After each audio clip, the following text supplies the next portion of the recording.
Well, hi, hello, and welcome to Delaware High School football on First Team Broadcasting. I am Andy McEnroe, welcoming you to Tattersall Field on the campus of Wilmington Friends School for today's Independent School Conference matchup between the Wilmington Friends School Quakers and the Tower Hill Hillers. A lot on the line for both teams here today. Tower Hill comes in with a record of 8-1, a perfect 2-0 in the conference. Wilmington Friends with a record of 7-1 and a perfect 2-0 in the conference. So, matter of fact, today's matchup will determine the Independent School Conference Championship here in high school football.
You ready?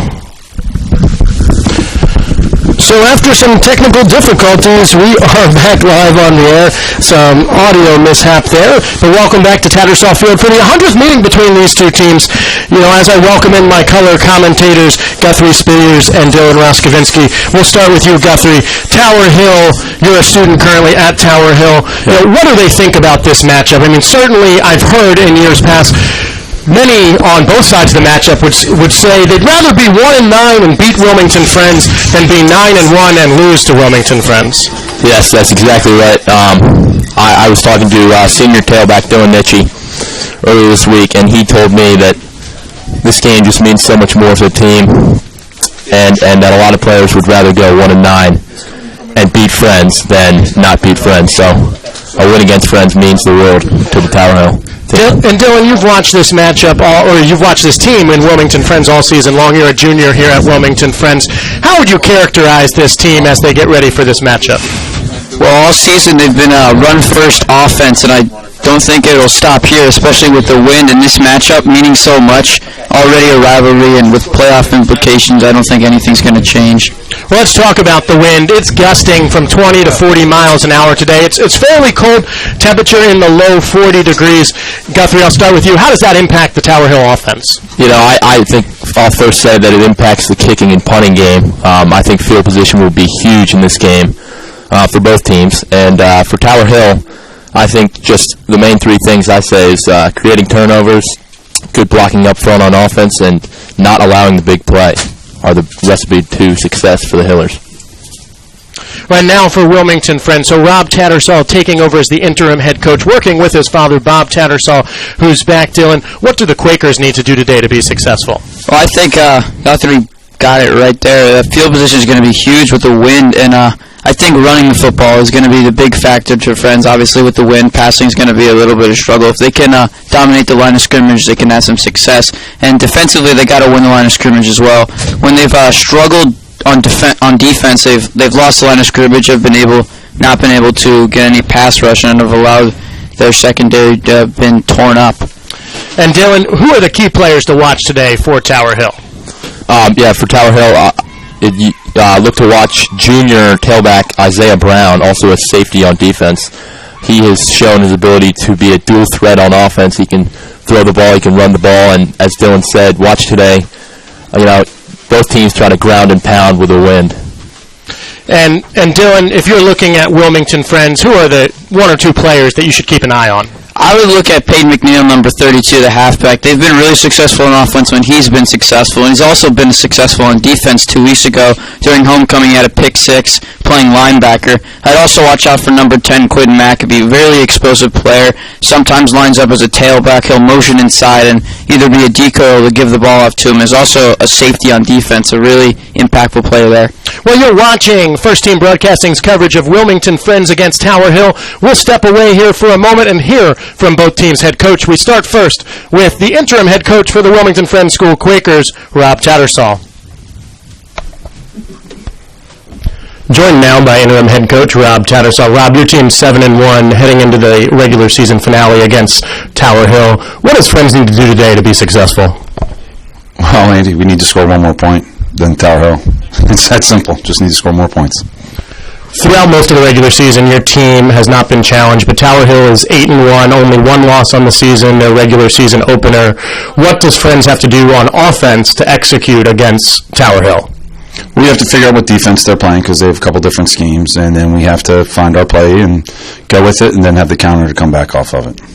This is your first season at the helm of the Quakers, taking over for your father, who's still supporting this season but has really allowed you to take the reins and run with it. What is different about this team versus previous Wilmington Friends teams? Well, I wouldn't say there's a lot different. A couple little different things, like the end of practice, we break practice different. Aside from that, the playbook's the same. I could say we've expanded it a little bit, but actually we run some plays similar to what you ran and people in the past. Over the history of time, my dad's thrown the ball and spread it out a lot. He doesn't when he doesn't need to. And the past few years, we've been able to stay pretty basic with 2 tight ends and 3 running backs and push people around. And this year we've moved it around a little bit because we got a lot of speed and we got some pretty good athletes, so we want to get them the football. You've had 2 weeks to prepare for this contest. Any adjustments that the fans should be excited to see in this one? I would say they should be excited just to see a good football game between 2 good teams. We're very similar teams. We both have some big kids, we both have some fast kids, we both have some small kids, and we both have strengths and weaknesses that are very similar. So I think it's just going to be a good football game. We're not changing anything. We're doing what's working for us. Well, Coach, thanks for joining me. Best of luck today. Andy, thank you very much, and best of luck to you. Okay, we're here with Tower Hill head coach Kevin Roscoe. And Coach, we'll ask first, how much does this game mean to the team? Well, this is actually Guthrie, the 100th episode of the Tower Hill Friends rivalry. If I understand correctly, I'm pretty sure this is the longest running football rivalry dating back to 1924 in the state of Delaware. So, those rivalry games are always super fun. And hopefully we'll put on a good show today. Okay.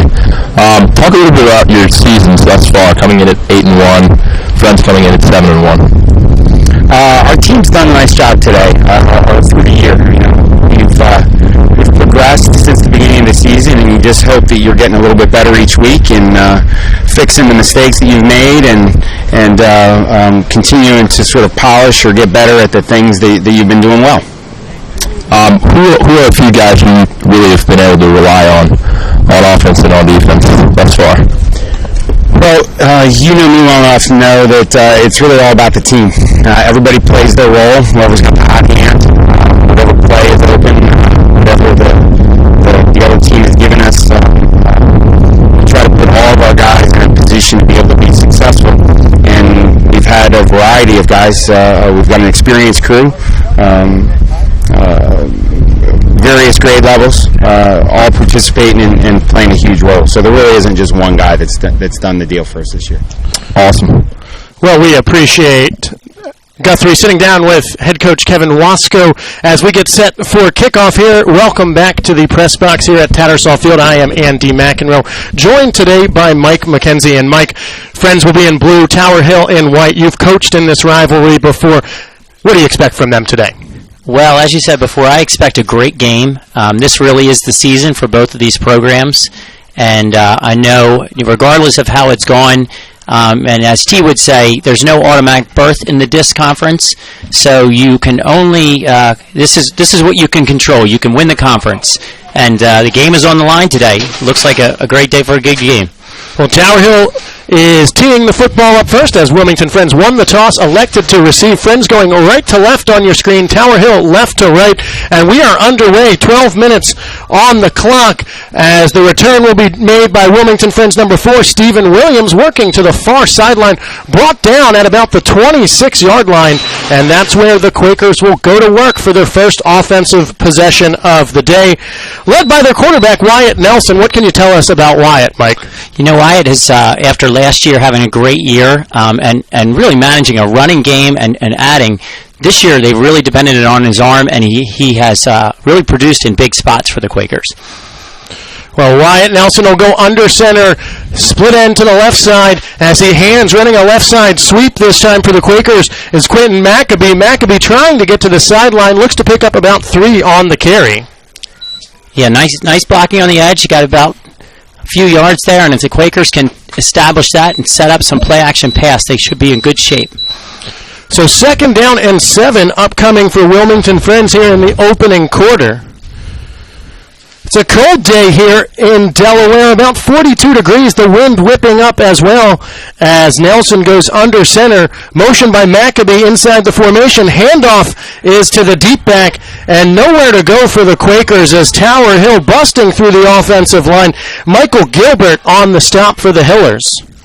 Yeah. The Hillers are disciplined and big up front. I think they have a stout run defense, so the Quakers line is really going to have to get some better push on those plays. It was Peyton McNeil on the carry. 3rd down and 7 upcoming for Friends on this opening offensive possession. Nelson under center. Maccabee motions to the right side. Flags fly before the start. False start on Friends. That will be a 5-yard penalty and back the Quakers up. So not the start that interim head coach Rob Tattersall wanted for his offense as he'll be facing 3rd down and 11 upcoming. Ball at the Wilmington Friends School 27-yard line. Quakers need to get to, call it the 38 for the first down. Split end to the right side of the formation, tight end and wing to the left side, single back behind Nelson as he operates under center. Nelson takes the snap, he'll roll to his right, looks for the right front, has a man open, and just misses his intended receiver. It was Will Davis, the junior on the outside, who ran an out route, and Davis just couldn't haul the football in as it was a little outside his frame. Yeah, it looked like the Tower Hill defender slipped down on it, and Davis was open. Throwing into the wind, this whipping wind, I think that's still going to be a tough throw all day, 15 yards down the field. No crowd mic for us today as it's a little cold, and so we've kept the windows closed. So hopefully you enjoy us. Friends will punt this one away. Jacob Jaworski, the junior, on to kick it away. The snap's a good one. The punt's a high spiraling kick that Isaiah Brown will fair catch at the Tower Hill 43-yard line, and so the Hillers will come out on offense for the first time today. This is the 100th meeting of these two teams. Coach Tattersall provided us some stats before this one. Bob Tattersall, as a head coach, 33-18 as the head coach of Friends in the matchup. Wilmington Friends has won the last three matchups, a 35-0 victory in 2016, two victories a year ago, one in during the regular season by the score of 30-0, and one in the postseason by the score of 14-6. The last Tower Hill win, a 15-14 victory in 2015. Tower Hill in their patented single wing formation. The snap's a bit high, and losing his footing right away is Darren Nitchie, who lines up as a quarterback but is a strong runner, can throw the football as well, and he'll lose about 5 yards on that first down play. Yeah, with all the rain over the last even 2 weeks, the center of the field's pretty torn up, and footing is probably going to be an issue between the 30s. Second down, and we'll call it 14 for Tower Hill. This time it's Ty Gates lining up in the single wing position, as not using a traditional quarterback. The snap, though, goes to Isaiah Brown. It's Brown running off the right guard's outside hip. He'll gain those 4 yards back and make it a 3rd down and 10 for Tower Hill. 9:31 to play in the opening quarter. We are knotted at 0 here on the campus of Wilmington Friends School. I would not be surprised if Tower Hill takes a shot here. They have the wind at their back. Look for a big play to change the field real here. 3rd down and 10. Single wing, strong side for Tower Hill is the right side. Unbalanced is left side of the formation. Snap goes directly to Brown. Brown trying to get to the outside. Well played by the Quakers defense. Coming up to make the stop was Samuel Guys, the junior, and Tower Hill will lose 4 yards on the carry, and that will most definitely bring out their punting team. Yeah, great play by Guys, just seeing a seam and shooting up there, getting the shoestrings of the runner and bringing him down for that loss. Great play by Sam. So with a 4th and 14, Tower Hill will have Ty Gates kick this one away. Back deep to return for Wilmington Friends is Will Davis, standing at about his 25-yard line. The snap's a bit high. Gates bobbles it, somehow gets the kick away. It's an end-over-end kick that bounces at the 30, takes a Tower Hill roll. Davis will field it on the hop and be brought down at about the Wilmington Friends 21-yard line. And so that's where the Quakers will start their second offensive possession. We are knotted at 0 with 8:22 to play in the opening quarter. And you can almost see the teams are feeling each other out. Both teams have had a couple weeks of programs that have struggled a little bit on their schedule, so people running a little faster, hitting a little bit harder today than maybe they've seen the last couple of weeks. Friends had a 2-week break before this contest. Comes in with a mark of 7-1. Tower Hill 8-1. Last week defeated Dickinson by the score of 44-8. 1st and 10 for the Quakers. Pitch to the left side. Running hard with it is Friends' number 32, Peyton McNeil, the senior, and he'll rumble forward for a gain of about 5 yards. And really all year Peyton McNeil has just been a workhorse for the Quakers. So a good sign if they can get him running north and south. He is an incredibly explosive player. So 2nd and we'll call it 5 upcoming for Friends. Nelson under center. A slot receiver to the right side of the formation's Maccabee. He'll motion to the left side. That's the tight end side. Pitches to McNeil. McNeil cuts it back after running off left tackle, and he's got some running room. He's across the 40, 45, 50. Now into Tower Hill territory at the 35, 30, and finally dragged down inside the 25-yard line. A beautiful run by McNeil, and Friends School is about 4 yards shy of the red zone. And we got some laundry on the field. Looks like a hold at the point of attack here on the Quaker, so that's going to bring that back. Based on where the flag was thrown, Mike, I think you're right. A holding call on Friends. We haven't seen the official sign yet from the official, but it will be a hold as he makes the note, and we will replay 2nd down. Yeah, tough penalty on the Quakers. That was a great play, great blocking, the pointing at attack, and McNeil's just saw a cutback lane and was gone for a huge gain. After the penalty, it will make it 2nd down and 10 for the blue and white. As Mike noted earlier, Friends School going into the wind. here in quarter number 1, and we have 7:20 to play in the first quarter. Nelson under center. He'll turn, hands to Maccabee running the left side sweep, breaks a tackle in the backfield, and is brought down after a gain of about 4. On the stop that time for Tower Hill was number 20, Michael Gilbert. Quakers look like they seem like they found something on the left side here. They're running into the short side of the field, and they are getting to that second level with some good blocking up front. 3rd down, and we'll call it 6 for Wilmington Friends. Ball on the near side hash. Offense's wide side is the right side of the field. Nelson under center. Motions Maccabee to that side. Nelson with the 3-step drop. Now pumps and looks to run. He'll tuck it and run up the middle. Will not pick up the first down as he gets back across the line of scrimmage, and not much more than that. So it will bring up 4th down, and it looks like Rob Tattersall's going to send out the punting team. Yeah, the Hillers stout on defense. Good coverage down the field, and Nelson had to step up as the rush finally got there, but great defense by the Hillers. 4th and 4 upcoming. Second time today for Jacob Jaworski, as he'll look to punt this one away. Twins returners for Tower Hill. Jaworski with a high spiraling kick that's going to cross midfield, take a Wilmington Friends School bounce, roll inside the 40, and stop at about the 36-yard line. And so a nice punt into the wind by the junior. Yeah, good friendly roll. Again, it's interesting to see these teams again banging and feeling each other out and seeing what's going to work, where they can push and find weaknesses in the defense.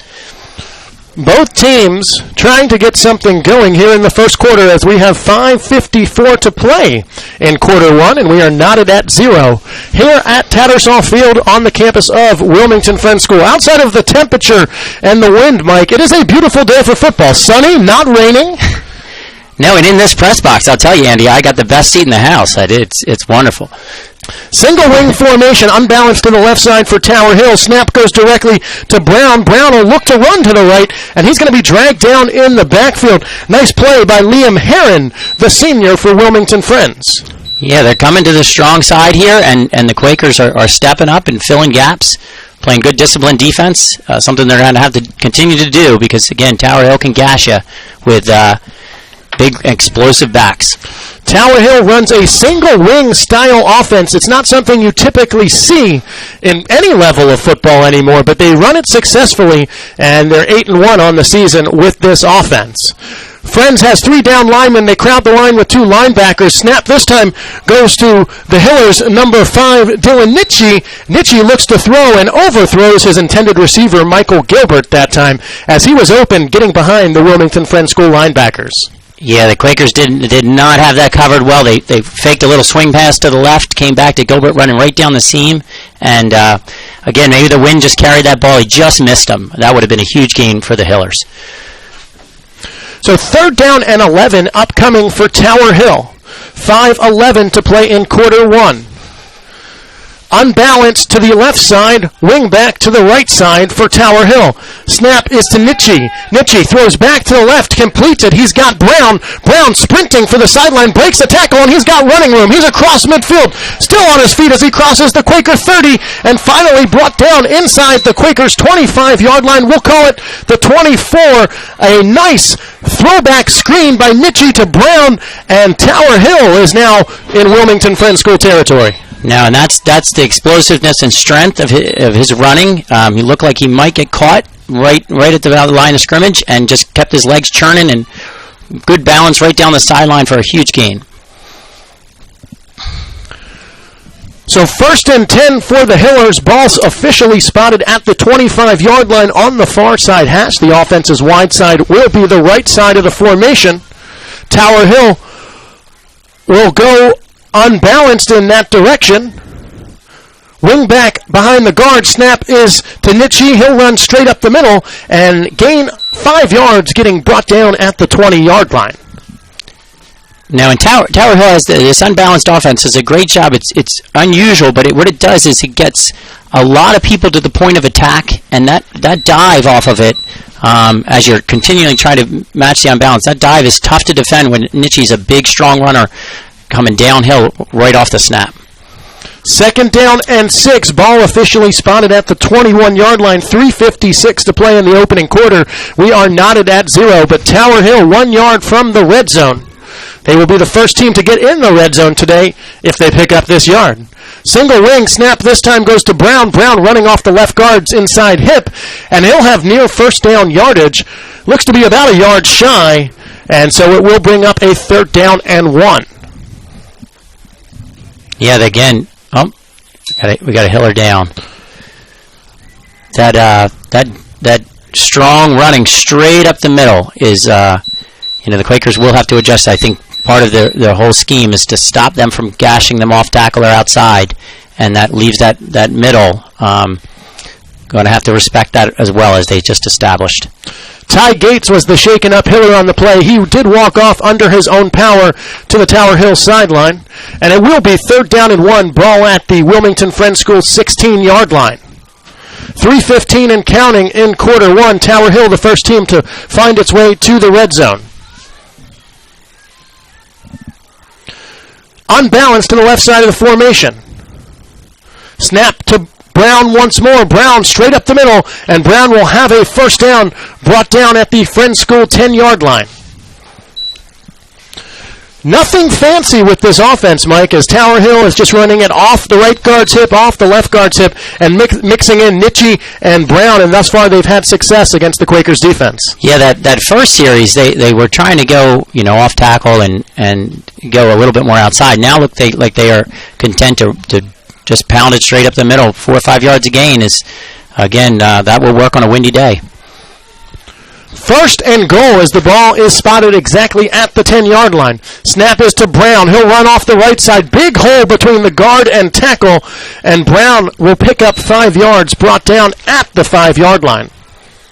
Yeah, that is, if it ain't broke, well, don't change. They are really establishing right there that to pop off, and in that 2-back set, he's got a 5-yard head start coming right downhill. Second down and goal officially spotted at the 6. The wind whipping here. You can almost hear it in the press box. You're lucky, fans. We don't have a microphone out there today. Single wing set. The wing is set up to the right side. The wing back also behind the guard. Pitch snap is to Brown. Brown trying to run off the right side. Hit in the backfield by Josh Payne, the senior, and Brown no gain on the carry. And that will be the difference here. That will be the adjustment. The Quakers will have to get some penetration and stop those backs from hitting the line of scrimmage with the head of steam that they had for the last few plays, and that's what Josh Payne did on that play. He got in the backfield and caused the back to adjust almost immediately, and the Quakers were able to rally to the ball. 1:17 and counting left in the first quarter. Still knotted at 0. Both teams utilizing their running attacks. No completed passes thus far in the contest with the wind whipping around. And before we can get this 3rd down snap off, timeout called by Tower Hill. So they use their first of the first half. And we'll use this break in the action to remind you that alongside Mike McKenzie, I am Andy McNamara. The 100th meeting between these two teams. We mentioned last year, Mike, that Friends was successful by the score of 30-0 in the regular season, and then the score of 14-6 in the playoffs. This team, for Friends, very similar to a year ago. How has this season unfolded from your perspective? We were not sure about the season. Coach T going down and RT stepping in we were very grateful to him as a community. But we lost some players last year and weren't sure how the team would adjust to losing that senior class. The defense has really stood tall this year in many different situations, and Ryan Payton and McNeil and then Wyatt Nelson stepping up with big plays in between. They filled in for that senior class, a very talented senior class that graduated this past year. Well, the team still seems to be rolling. Last playing on October 27th, defeating St. Andrews by the score of 42-0. Now facing Tower Hill, and Tower Hill's in the red zone. 3rd and goal from the 6. Snap is to Brown, running off the left side, and Brown will pick up call it one, gets down to the 5-yard line, and it will be 4th and goal from the 5. And it looks like Tower Hill may elect to kick the field goal with the wind at their back and under 48 seconds to play here in the first quarter. No doubt, and that was their thinking, calling that timeout, is to make sure they're kicking with the wind here and get this kickoff before they switch fields. Nitchie is the holder. The kicker is Teddy Hughes. The snap's a good one. The ball is down. The kick is up, and despite it taking a quick left turn because of the wind, it is up and good. So Tower Hill is on the scoreboard first, leading Wilmington Friends by the score of 3-0. Yeah, so the Hillers then in the end took advantage having the wind at the back as they're going to kick again here, kick off with the wind towards the end of the first quarter here. But if it is going to be about a field position and weather, the Hillers they got out with points on the board with the wind at their back. It's a good job by Tower Hill. 26.9 seconds to play in the opening quarter. It is Tower Hill 3, Wilmington Friends School 0. A nice drive by the Hillers that went about 60 yards. Steady dose of the running game via the single wing attack. And that big screenplay was, again, a nice job of keeping his feet moving and getting around the edge. That's the big play. And then they can run that ball up the middle. The Quakers will have to adjust to stop that dive play. A high end-over-end kick that's going to send Stephen Williams into the end zone for a touchback. So utilizing the wind, Teddy Hughes with a booming kickoff. And so the Quakers will start deep in their own end, but help is coming with the wind switching sides in about 26 seconds. Yeah, you wonder if that will help the Quakers with the play-action passing, and if they really need to establish some running here, but how their RT's play calling will change. 1st and 10 for the Quakers. Ball at the 20-yard line in the middle of the field. Single back behind Nelson. He'll pitch it that way. And running off the right side for the Quakers is Peyton McNeil. He'll gain about 7 yards. And most likely that will take us to the end of the first quarter. Yeah, nice blocking at the point of attack. They went away from the spread end. A little toss play. And got McNeil north-south quickly on that play. So with that being the end of the first quarter, we will take a timeout as well and show you what's going on at Wilmington Friends School. Friends is just this big community of people who genuinely care about how you do in school, how you're doing in life. The bond between students separates us from a lot of other schools. I know that in some schools there are divides in grades and little factions that separate grades, but I feel like here everyone has pretty strong relationships with each other. It's a lot smaller and tighter of a community, and all the teachers want you to do well, and they're really approachable, so you can really talk to them. Each of your teachers cares about you personally, and if you ever need to set up a meeting, you just send them a message. If you need extra help, they'll reach out to you. It's really hands-on with the learning. In 7th grade, we have to play 3 sports, which I think is pretty good because that introduces you to new things that you're not used to. And I know that Friends is one of the schools in this district, or just around me in general, that could really give me that push and that privilege that can get me to where I want to be. I can't imagine really who I'd be had I not gone to this school, because it's been such an integral part of my life. The Quaker values, I still find those values of simplicity, community, peace, integrity, all of those things very important to who I am.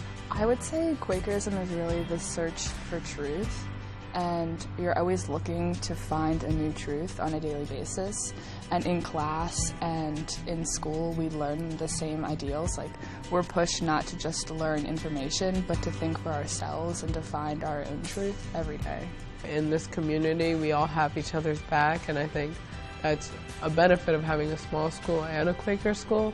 And it doesn't even matter if you're a Quaker or not, because this is the place that accepts everyone from every walk of life, and I think that's not something you're going to find at any of the other schools around here.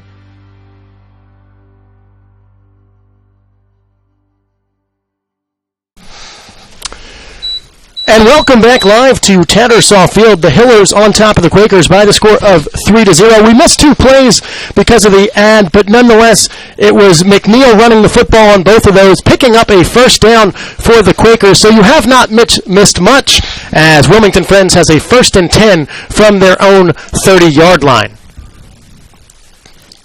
11:01 to play in the second quarter as Nelson goes under center. Hard count, hands to McNeil. McNeil straight up the gut on a trap play, and McNeil will run forward for a gain of about 7 yards. Yeah. Looked like Tower Hill might have jumped there. I guess they determined he got back, but nonetheless, good game by the Quakers right up the middle. So 2nd down, and we'll call it 4 upcoming for the Quakers. Ball spotted at the 37-yard line. Nelson goes under center, slot and a wing to the right side, tight end and wing to the left side. Handoff is to Maccabee running the left side sweep, and Maccabee will be stopped about 2 yards shy of the first down marker. So a gain of 2 brings up 3rd down and 2 for Wilmington Friends. The Quakers are going right, going left, mixing it up, and white jerseys are just flying to the football here. So Tower Hill doing a nice job on defense of getting people to the ball. Looks to be about a 3rd and 1 based on where they spotted the football. Nelson goes under center. 9:52 to play in the second quarter as he hands to McNeil, and McNeil falls forward for, call it 2 or 3 yards, but enough for a Wilmington Friends School first down. So their second first down on the drive, and now with the wind at their back, Quakers interim head coach Rob Tattersall has his offense moving in the right direction. It looks just similar to how Tower Hill ended up driving the ball for the last 25 or 30 yards, is just right at the Hiller defense. The Quakers are driving the ball right at them. 1st and 10 for the blue and white. Ball at the 42-yard line. Split end to the right side of the formation. Now the wing from the left side motions to the right. Pitch is to McNeil. McNeil trying to get to the outside. Spins back inside, but will only gain about a yard on the carry. And Tower Hill playing 7 in the box. They got 4 guys, 2 safeties deep, and 2 cornerbacks out. So 7 up there. The Quakers really do need to be able to establish some run and get them to bring another guy up before I think they can open up the passing. 2nd down and 9 upcoming for Friends. Split end to the left side of the formation. Tight end to the right. Maccabee in motion from the right to the left. Nelson will roll that direction, looking deep down the left side, and it's incomplete, just out of the grasp of Will Davis. In coverage that time for Tower Hill was number 17, DJ Scott III. Now the Quakers and Davis is open on that play. Why got a little pressure at the end, forcing him probably to get rid of that ball sooner than he liked, but the passes have been there if the Quakers can connect. 3rd down and 9 upcoming. Clock stopped at 8:46 before halftime. Tower Hill on top by the score of 3-0. Nelson under center, split end to the left side. Maccabee now in motion from the right to the left side. Nelson will take the snap and hands on the draw play to McNeil. McNeil breaks a tackle in the backfield, lunges for the first down, but will be about 2 yards shy as he's brought down at the Friends School 49-yard line. And head coach Rob Tattersall's got a decision to make, and it looks like he'll send his punting team out onto the field. Yeah, with the wind at your back, I think this is the right call. Try and pin the Hillers deep and play some defense.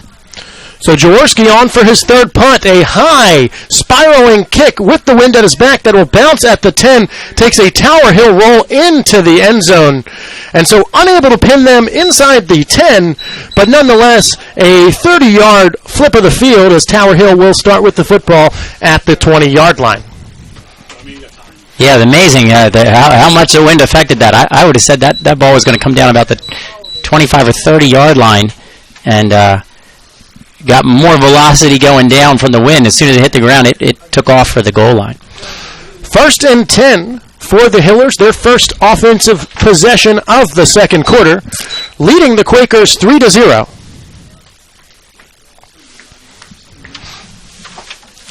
And again, here we go. The wind, the leaves flying down the field. 8 more minutes.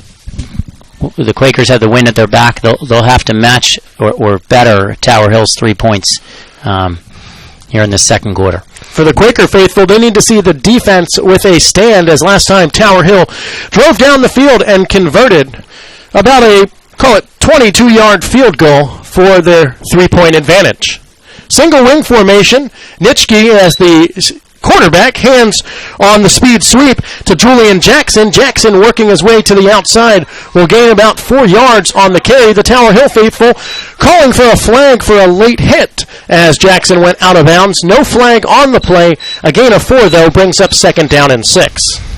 Now again, there's where they that balance of being able to drive the ball right up between the guards and hit the edge with speed makes this Tower Hill offense tricky to defend. Ball at the Tower Hill 24-yard line. Offense's wide side is the left side of the field.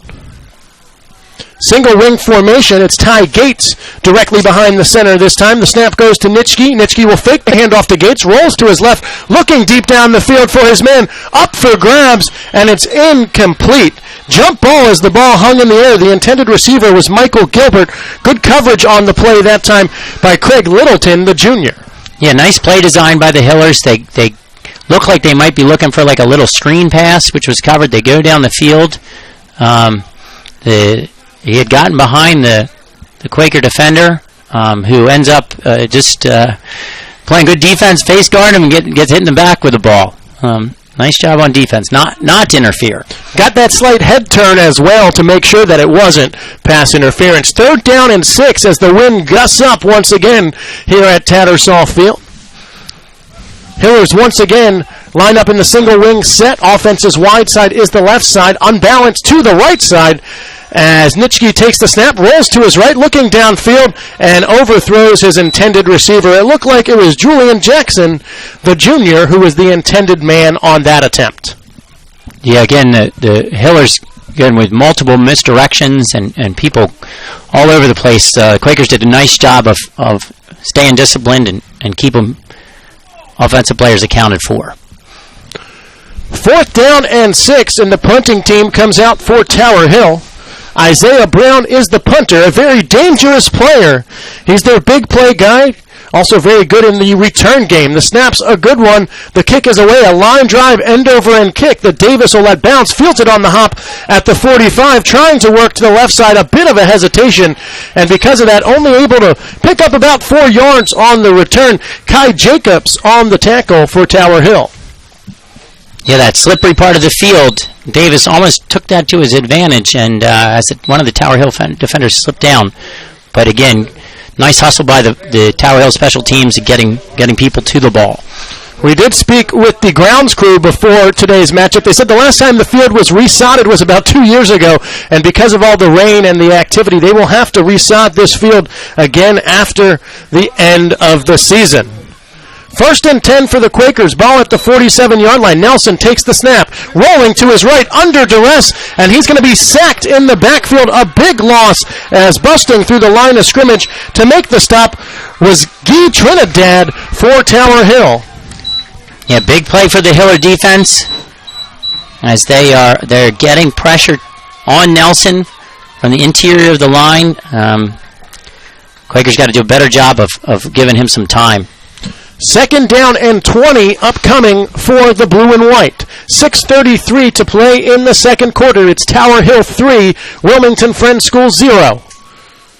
Nelson under center, hands to McNeil, and McNeil running off right tackle will gain about 5 yards and set up a 3rd down and long.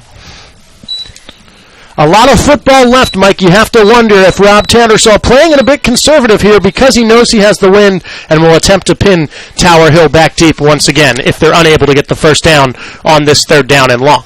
Yeah, you wonder it almost be worth taking a shot here because a punt is going to be far either way. Nelson under center. Maccabee motioning from the right wing to the left slot. Nelson, the 4-step, 5-step drop. Now he's flushed to his left, under pressure, looking downfield. Makes one defender miss, but will be stopped in the backfield. A loss of 2 on the play as Nelson, unable to get to the outside, is coming up to make the stop for Tower Hill was Brian Brown, the senior. Yeah, the Quakers, decent protection at first, well covered by the Hillers, and Nelson was forced to roll to his left when his receivers really were on the right side of the field, so no one to go to throw the ball to as he tried to escape that pressure. 4th and 15, and Jaworski, who's been a busy man today, will look to kick this one away. Tower Hill with twins receivers back deep. Jackson and Brown. Brown standing at about the 28-yard line. Jackson back at the 21. Jaworski, a high spiraling kick that angles left and will drift out of bounds about the 25-yard line. It'll depend where the official walks it off to. And he's going to say that it went out of bounds. Wow. All the way up at the 32-yard line. Yeah, I think the Quakers, not wanting to kick the ball deep to dangerous returners, tried to get it out of bounds. It did not take advantage of the wind. However, I'll tell you, Andy, it does not look like it was 10 minutes ago. The leaves are not blowing quite as hard on the wind. It really has died down just in the last 10 minutes. 1st and 10 for Tower Hill, 4:54 to play before halftime. The Hillers with a 3-0 advantage. Thanks for joining us today. Hopefully you're enjoying this live video broadcast of Wilmington Friends against Tower Hill, the 100th meeting between these two teams. Tower Hill with a shift to unbalance on the right side. Direct snap to Nietzsche. Nietzsche looking in the left flat, now looking to go deep down the field, looking for Brown, and it's broken up. Brown had gotten some separation, but Craig Littleton knocking the football away. Great recovery from that right defensive back position. Yeah, that fantastic play by Craig there. Nietzsche looked for the kind of a wheel route down the field. Thought he might have had him, and Littleton shows great speed and got his head turned, knocked the ball down. Excellent play. 2nd down and 10 upcoming for Tower Hill. Ball at the Hillers' 32-yard line. Offense's wide side is the left side. Tower Hill going right to left here in quarter number 2. Leading the Quakers 3-0. Both teams in the top 10 for Division II, both expected to head to the playoffs next week. 3rd and 10 upcoming. Single wing unbalanced to the right side. Snap is to Nietzsche looking towards the right side. High pass, and it's complete just in front of the sticks. He's got DJ Scott the third, and Scott will have enough for a Tower Hill first down. Great throw and catch. Put the ball right where his receiver could get it. Get his feet down, get out of bounds. Nice catch. Tower Hill not afraid to throw into this wind. As they're going, they're willing to put it up. In speaking with assistant coach Billy Harmon before today's contest, he said Nietzsche, good thrower, good runner, really does it all for Tower Hill and has done it for a while. And he showed his talent just there. 1st and 10 for Tower Hill. Ball at the Tower Hill 43-yard line. And Tower Hill will call their second timeout of the first half. So they have one remaining. We'll take a timeout as well. You're listening to Delaware Independent School Conference action on First Team Broadcasting. Ball game, Jim shows the telltale signs of being wasted. He starts flexing for the camera. He refers to his muscles as gunboats. He screams, "How's this for a halftime show?" Jim streaks the field. It's easy to tell if you've had way too many to drive. But what if you've had just one too many to drive? Never underestimate just a few. Buzz driving is drunk driving. A public service announcement brought to you by the U.S. Department of Transportation, the Ad Council, and this station. Sparky the Fire Dog here. Make sure your family has a fire escape plan, and they practice it twice a year. One important thing to practice is get low and go. If you see or smell smoke, it's important to get low and go. Protect your family from fire. For more information, visit sparky.org. We want to keep you, your family, and your community safer from fire. This message brought to you by the National Fire Protection Association and your local fire department. Visit sparky.org. And welcome back to Wilmington Friends School, Tattersall Field, for this Delaware Independent School Conference action between the Hillers and the Quakers. 1st and 10 for Tower Hill here in the second quarter. Direct snap to Brown, and Brown runs up the middle for a gain of 3. The Quakers showing a tougher defense that time as they look to be blitzing the B-gaps, and may have guessed right as Brown only picks up 3, brings up 2nd down and 7. Ball at the Tower Hill 46-yard line. And the strength of that Tower Hill offense is that ball gets to the line of scrimmage quickly. And they snap it to either of those backs in the backfield. So right or left, it's very unusual design. Can be very effective. 2nd down and 7. 3:40 to play before halftime. Single wing set. Nitchie and Brown in the backfield. Now the handoff will go to Isaiah Brown, as Brown running the left side speed sweep, unable to get the corner. Might have picked up about 2 on the carry. Coming in to make the stop that time were Quentin Maccabee, as well as number 54, Michael McKenzie. So 3rd, and we'll call it 4 upcoming for Tower Hill. Big play for the Quaker defense here to get the ball back before the half. The Hillers 1 yard shy of midfield. Need to get to about the Wilmington Friends School 47 for a first down.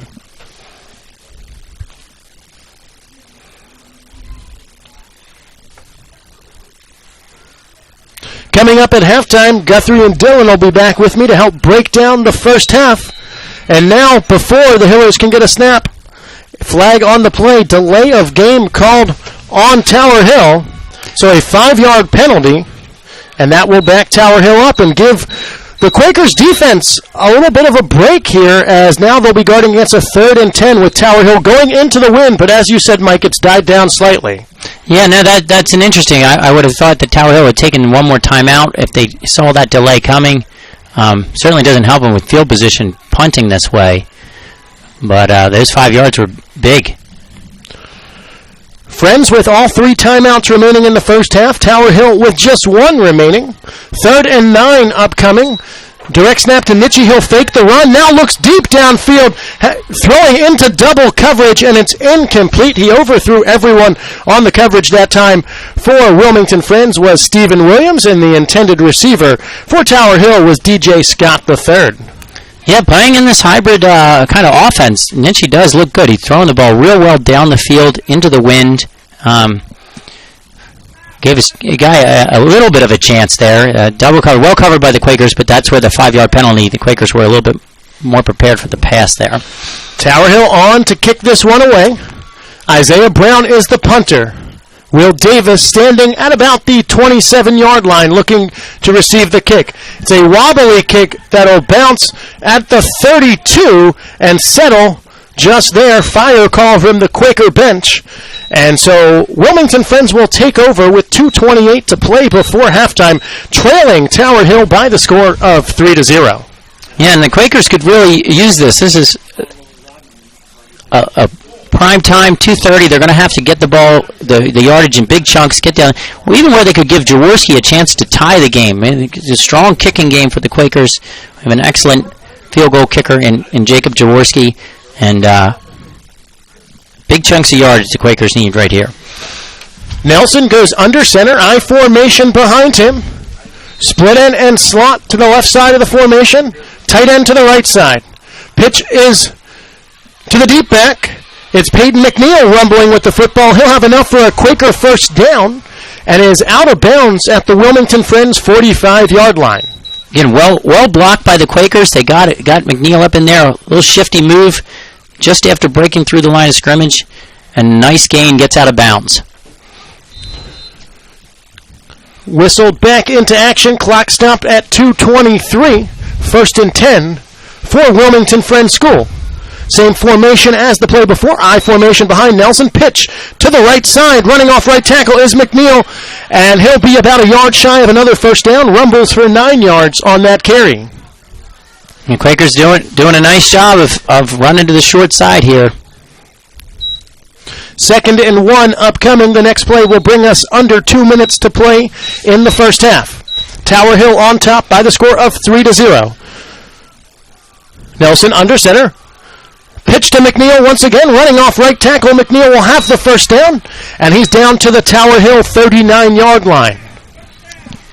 Yeah, so in a short time, the Quakers go about 25 yards in about 30 seconds and look to be chewing up yardage here. Rob Tattersall has something working for his offense as he's run McNeil 3 times. Strong formation to the left side, this time as Nelson looking deep downfield, throws into triple coverage to Maccabee. There is a flag on the play. And we'll have to see who it's on. As Maccabee had gotten slightly behind the defense, there were 3 Tower Hill defenders back there. And based on the reaction of the Tower Hill defense, it looks like they're assuming the penalty is on them.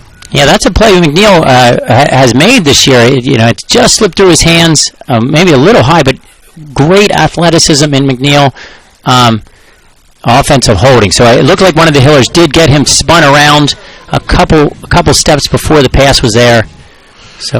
So Quentin Maccabee had gotten into the open field.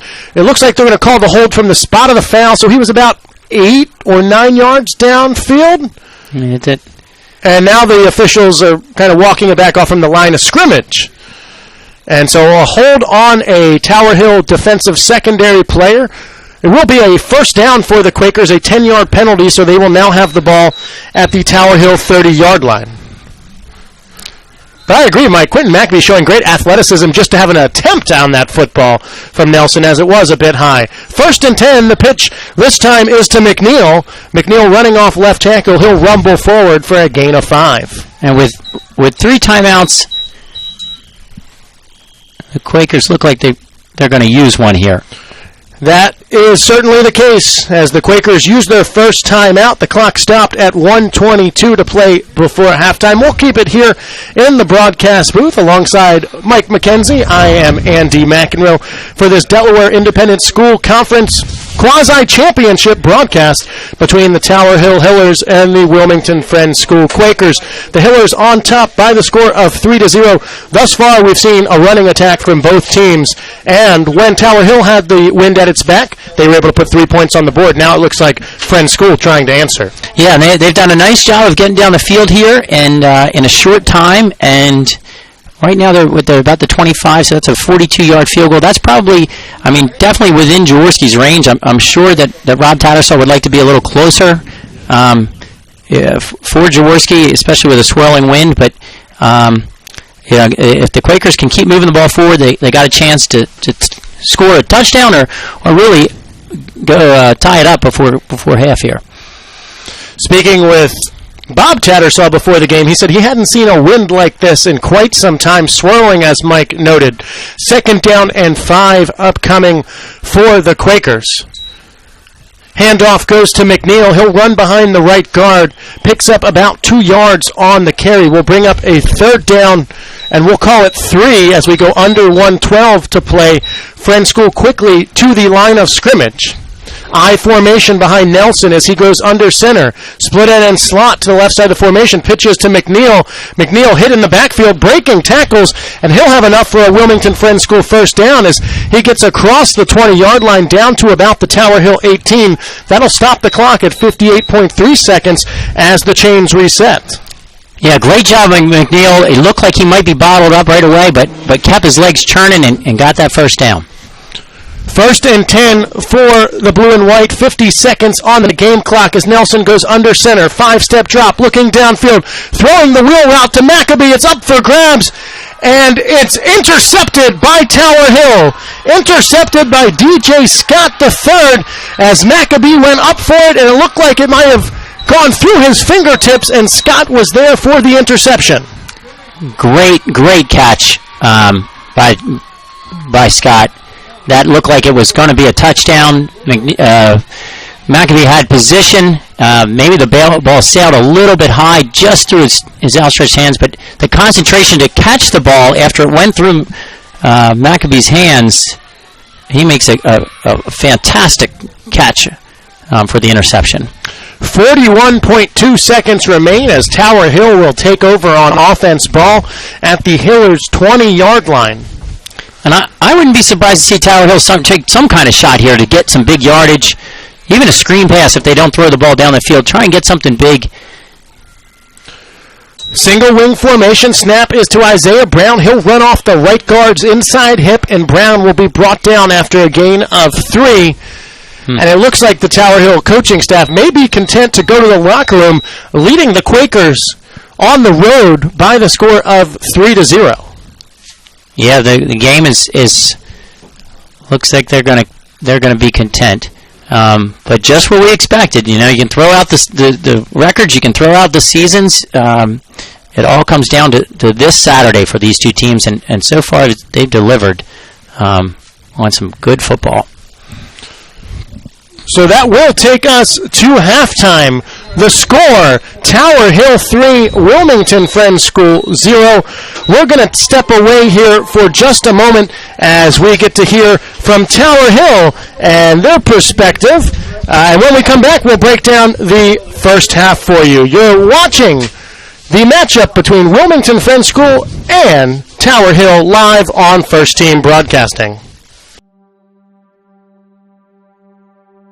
Friends is just this big community of people who genuinely care about how you do in school, how you're doing in life. The bond between students separates us from a lot of other schools. I know that in some schools there are divides in grades and little factions that separate grades, but I feel like here everyone has pretty strong relationships with each other. It's a lot smaller and tighter of a community, and all the teachers want you to do well, and they're really approachable, so you can really talk to them. Each of your teachers cares about you personally, and if you ever need to set up a meeting, you just send them a message. If you need extra help, they'll reach out to you. It's really hands-on with the learning. In 7th grade, we have to play 3 sports, which I think is pretty good because that introduces you to new things that you're not used to. And I know that Friends is one of the schools in this district, or just around me in general, that could really give me that push and that privilege that can get me to where I want to be. I can't imagine really who I'd be had I not gone to the school, because it's been such an integral part of my life. The Quaker values, I still find those values of simplicity, community, peace, integrity, all of those things very important to who I am. I would say Quakerism is really the search for truth. And you're always looking to find a new truth on a daily basis. And in class and in school, we learn the same ideals. Like, we're pushed not to just learn information, but to think for ourselves and to find our own truth every day. In this community, we all have each other's back, and I think that's a benefit of having a small school and a Quaker school. And it doesn't even matter if you're a Quaker or not, because this is the place that accepts everyone from every walk of life, and I think that's not something you're going to find at any of the other schools around here.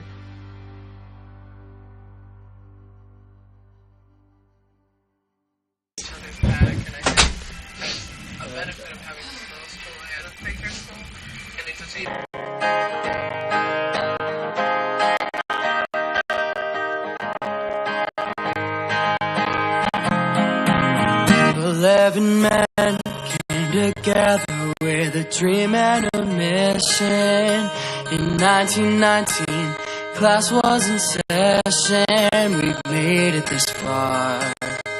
Look what we've become. Never forget the place that we've come from. 100 years go by, 100 years they fly. We raise our banner high, our colors in the sky. 100 years go by, 100 years they fly. 100 years, 100 years, proud to be 100 years, green and white.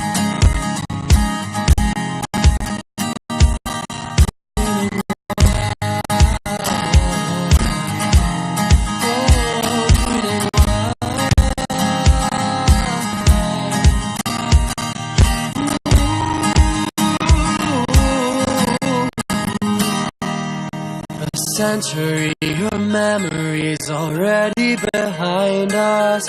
Learning with a pencil, a ball and a paintbrush. We're raising the bar. Many things done well, never forget. We're Tower Hill. 100 years go by, 100 years they fly. We raise our banner high, our colors in the sky. 100 years go by, 100 years they fly. 100 years, 100 years, proud to be 100 years, green and white.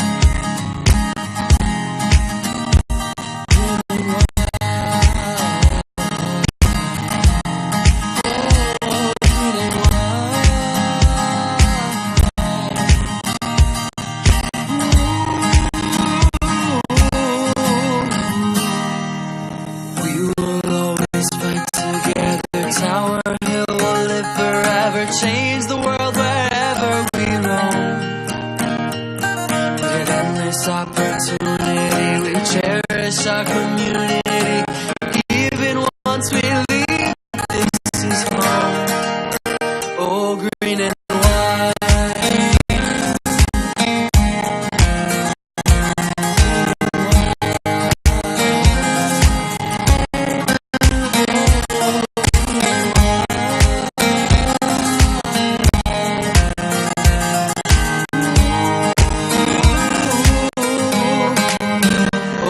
Green and white.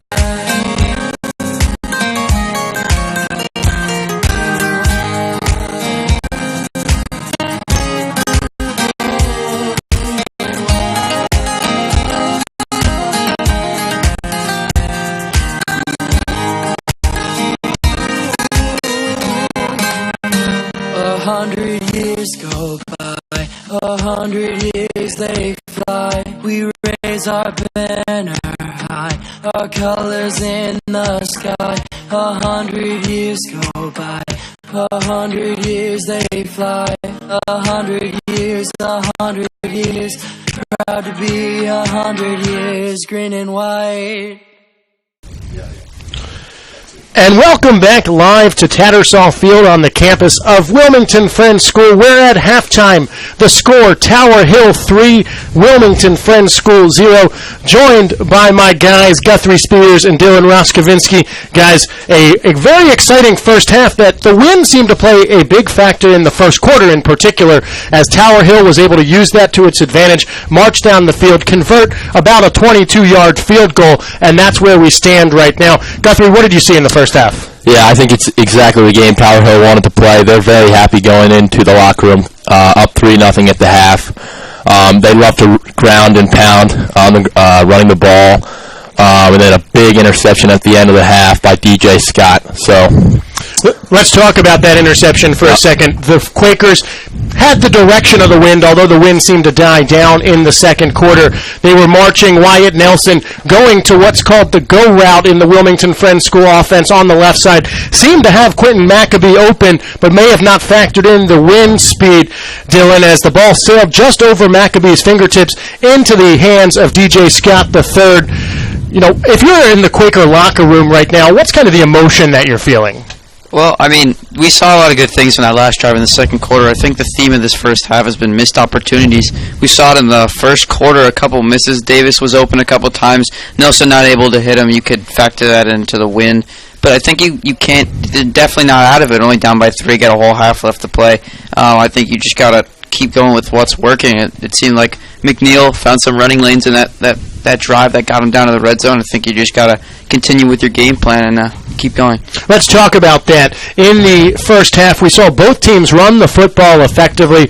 You know, Isaiah Brown leading the charge for Tower Hill, Peyton McNeil leading the charge for Wilmington Friends. We'll start with Isaiah Brown. He seemed to be able to pick his holes between the tackles very effectively in the first half. What caused that, Guthrie?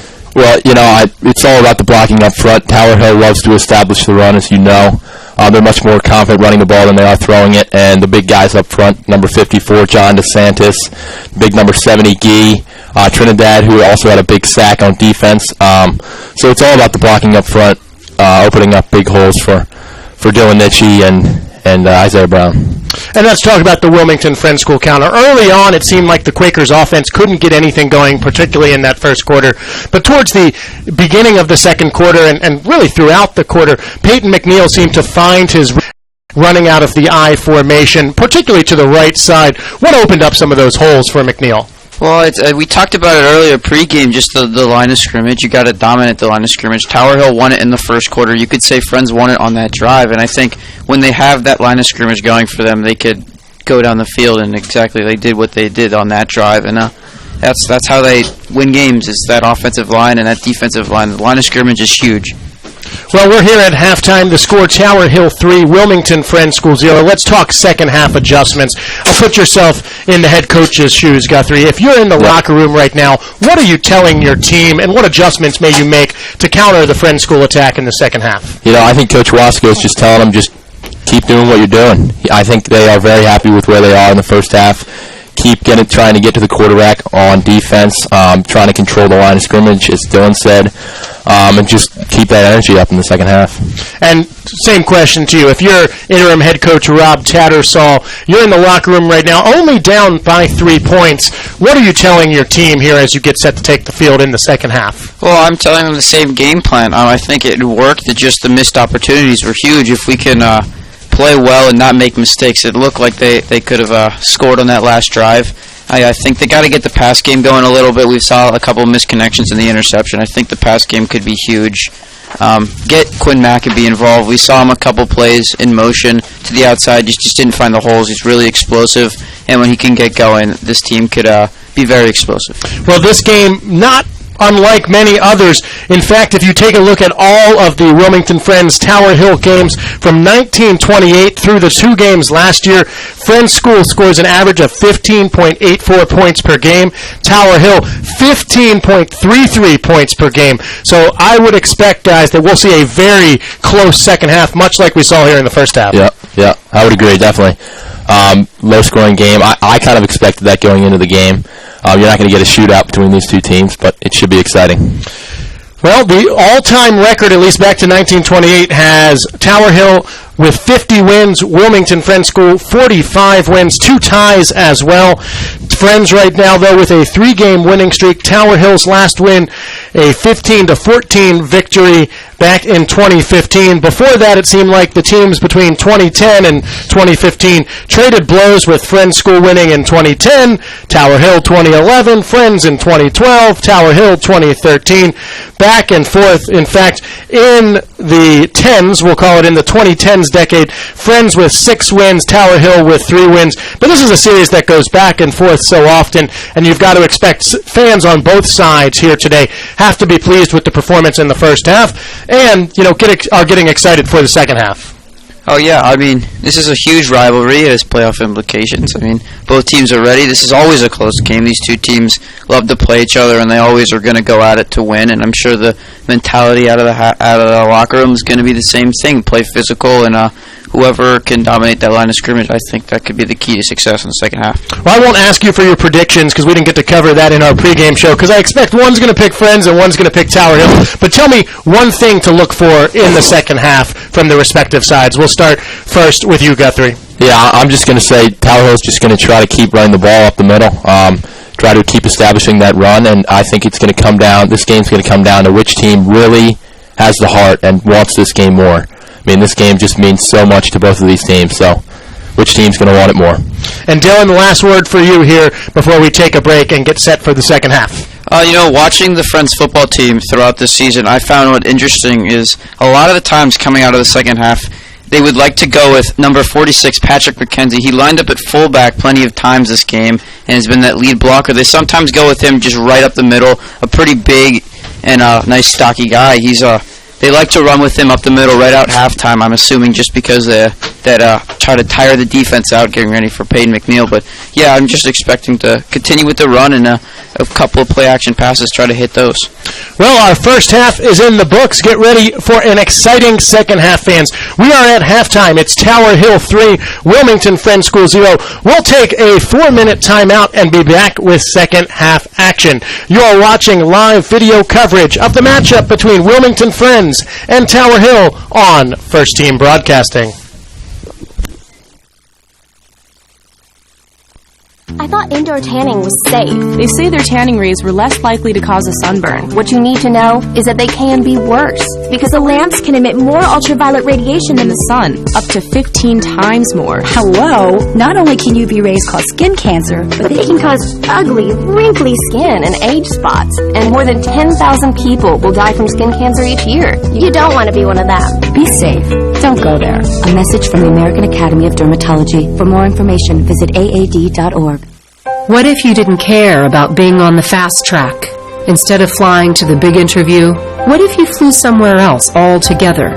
Like a village in Botswana or a tiny island in the Pacific where needs are easy to see.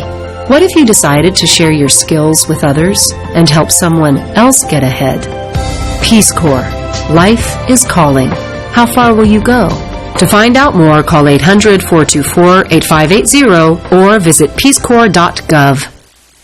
I couldn't even imagine myself without a cigarette. I was like up to 2 packs a day. 1-800-QUIT now. I just decided to call and see what it was about and see how they could help. They're there for you. I got stressed out and I picked up a cigarette, so I called the counselor and they told me that, it happens. Sometimes it takes a few tries. Nobody's perfect. Even if you quit, they're still there if you need them. If you're really serious about quitting, call 1-800-QUIT now, a public service of the U.S. Department of Health and Human Services and this station. Doc, remember me? Not now, Trig. Hi, I'm Dr. Donica Moore. You've heard about good and bad cholesterol, but how about triglycerides? Keep me under 150. Normal triglycerides are under 150. High triglycerides increase risk of heart disease. For women, that risk goes up even more. 150! The forgotten fat triglyceride needs attention. So please, ask your doctor about the forgotten fat triglycerides. Go to ForgottenFat.com. A message from Sister to Sister, working together for healthy hearts. At the football game, Jim shows the telltale signs of being wasted. He starts flexing for the camera. He refers to his muscles as gunboats. He screams, "How's this for a halftime show?" Jim streaks the field. It's easy to tell if you've had way too many to drive. But what if you've had just one too many to drive? Never underestimate just a few. Buzz driving is drunk driving. A public service announcement brought to you by the U.S. Department of Transportation, the Ad Council, and this station. Hey. Oh, hey, Deb. I thought you were the radon test guys. The who test guys? Didn't you see the papers Sunday? The Surgeon General issued another lung cancer warning. Oh, like the cigarette warning? Yeah. They're saying we have to get our houses tested for radon. I don't smell any radon in my house. That's because radon is an odorless, colorless, tasteless gas that seeps into your house from underground. Does this story have a happy ending? Yeah. You'll be a lot happier once you get your house tested. Learn more. Visit the EPA at epa.gov/radon. That's epa.gov/radon. Friends is just this big community of people who genuinely care about how you do in school, how you're doing in life. The bond between students separates us from a lot of other schools. I know that in some schools there are divides in grades and little factions that separate grades, but I feel like here everyone has pretty strong relationships with each other. It's a lot smaller and tighter of a community, and all the teachers want you to do well, and they're really approachable, so you can really talk to them. Each of your teachers cares about you personally, and if you ever need to set up a meeting, you just send them a message. If you need extra help, they'll reach out to you. It's really hands-on with the learning. In 7th grade, we have to play 3 sports, which I think is pretty good because that introduces you to new things that you're not used to. And I know that Friends is one of the schools in this district, or just around me in general, that could really give me that push and that privilege that can get me to where I want to be. I can't imagine really who I'd be had I not gone to this school, because it's been such an integral part of my life. The Quaker values, I still find those values of simplicity, community, peace, integrity, all of those things very important to who I am. I would say Quakerism is really the search for truth. And you're always looking to find a new truth on a daily basis. And in class and in school, we learn the same ideals. Like, we're pushed not to just learn information, but to think for ourselves and to find our own truth every day. In this community, we all have each other's back, and I think that's a benefit of having a small school and a Quaker school. And it doesn't even matter if you're a Quaker or not, because this is the place that accepts everyone from every walk of life, and I think that's not something you're going to find at any of the other schools around here.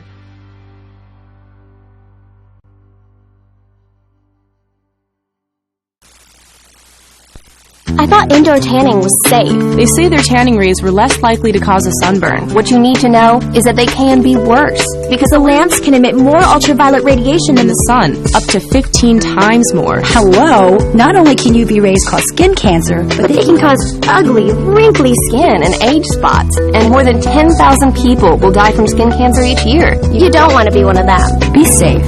Don't go there. A message from the American Academy of Dermatology. For more information, visit aad.org. What if you didn't care about being on the fast track? Instead of flying to the big interview, what if you flew somewhere else altogether? Like a village in Botswana or a tiny island in the Pacific where needs are easy to see. What if you decided to share your skills with others and help someone else get ahead? Peace Corps. Life is calling. How far will you go? To find out more, call 800-424-8580 or visit peacecorps.gov. And welcome back live to Tattersall Field on the campus of Wilmington Friends School, where at halftime it's Tower Hill 3, Wilmington Friends School 0. Both teams out of the locker room now. The Friends sideline now in the shade. Tower Hill still in the sunshine, and maybe that's a bit metaphorical as I welcome back my color guy, Mike McKenzie, as Tower Hill, a good performance in the first half. They lead 3-0. Friends School had an opportunity to put points on the board just before halftime, but unfortunately an interception by number 17, DJ Scott, ruined a nice Friends School drive. Yeah, down on the field at halftime, I got to talk to some folks that were in the end zone for that play or watching in the end zone, and they were speaking of, we couldn't really see it up here because we were shielded by Maccabee, but it was apparently even a better catch than we witnessed. So a fantastic play, a really game-changing play of that first half, of taking points away from the Quakers there by an exceptional catch by the Hiller.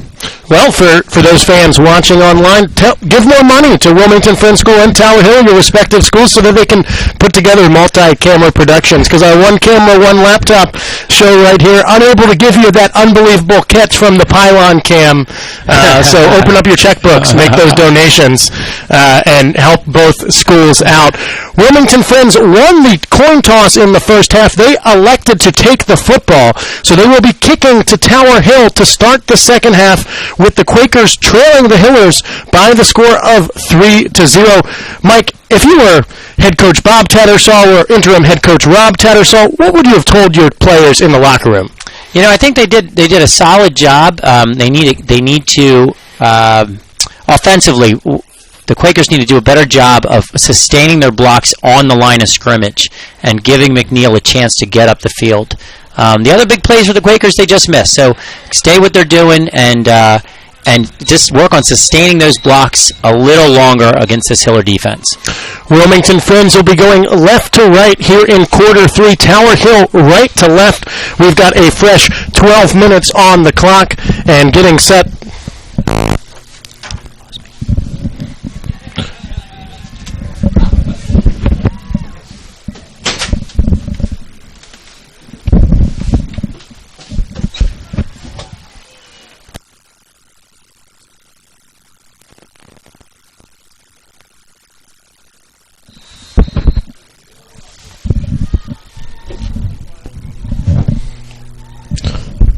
Well, we can't hear ourselves in our headsets right now, but it looks like the audio is still working, and so an end-over-end kick that'll be fielded by Tower Hill at about the 5-yard line and brought out to the 15-yard line. And play by Will Davis, number 6, getting down the field, wrapping up the Tower Hill returner, and really just handling the kickoff coverage by himself. And so Wilmington Friends will be on defense here and coming out for Tower Hill with the ball at the 17-yard line.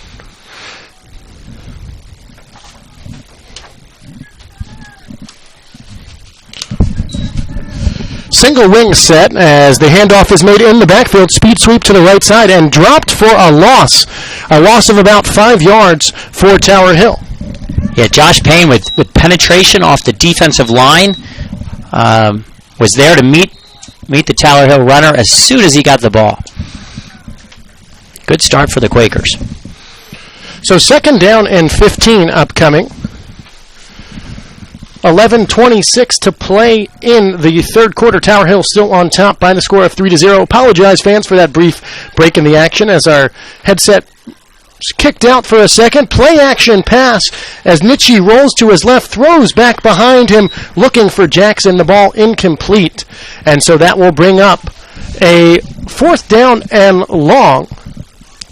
Yeah, nice play design. Again, going with the misdirection. Looking like Nietzsche had some options to throw the ball to and just couldn't connect. Quakers actually covered it very well. Your 3rd down and 15 upcoming.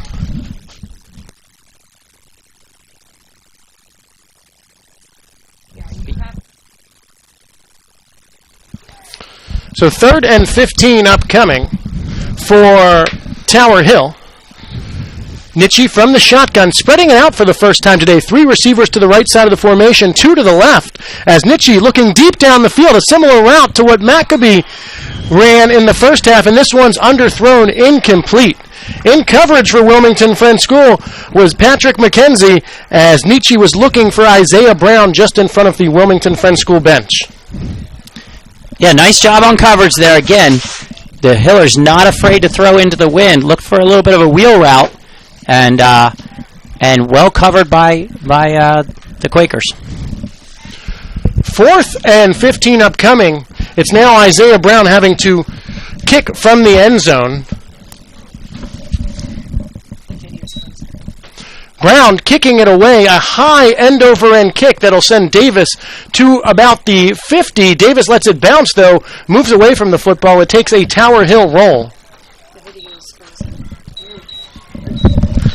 So good start for the Quakers. They actually moved the Hillers back a little bit. Nice punt, but still excellent field position for Wilmington Friends. Keep going, Mike. As they get started here. So we'll see what adjustments the Quakers have made over halftime. They seem to have come out of the locker room with more intensity, and now they're going to...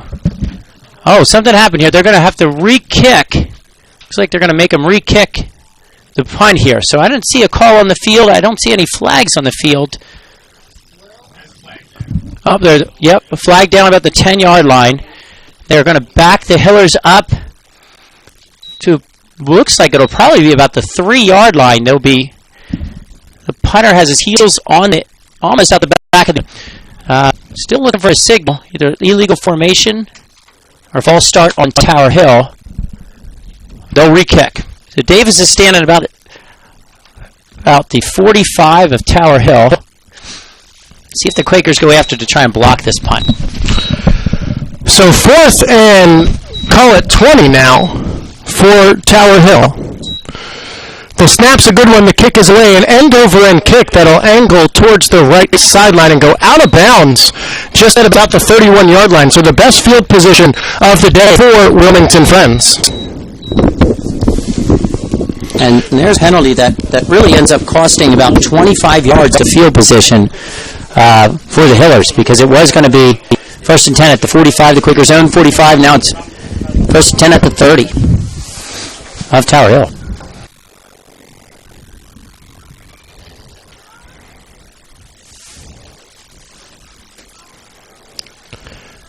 And sorry, fans, we lost you there for a second, but we are back live now as our internet kicked out, and we are in the 3rd quarter. Wilmington Friends School on the march. Handoff is to McNeil on this 2nd down and 9 play, and McNeil able to pick up about 1 additional yard.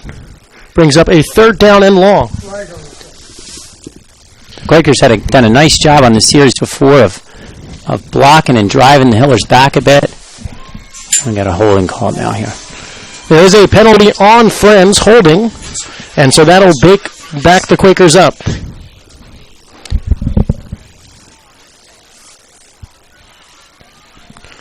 Oof. So 2nd down and long now, a replay of down, 7:59 to play in the 3rd quarter. It's Tower Hill 3, Wilmington Friends School 0. We've lost our scoreboard on the live broadcast, so we'll keep you updated. Draw play on this 2nd down and long. Handoff is to McNeil running to the left side, and McNeil will pick up about 6 yards and brings up a 3rd down and 11.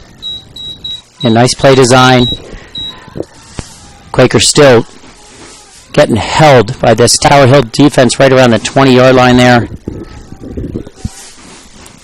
Need to find a way to get a 1st down here. 3rd and 11 upcoming.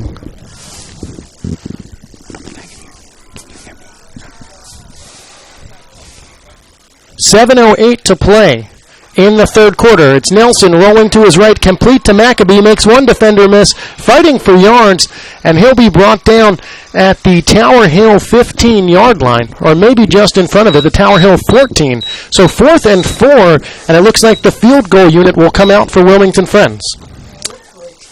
Yeah, this 22-yard field goal from the right hash. And Jaworski's had a great season so far.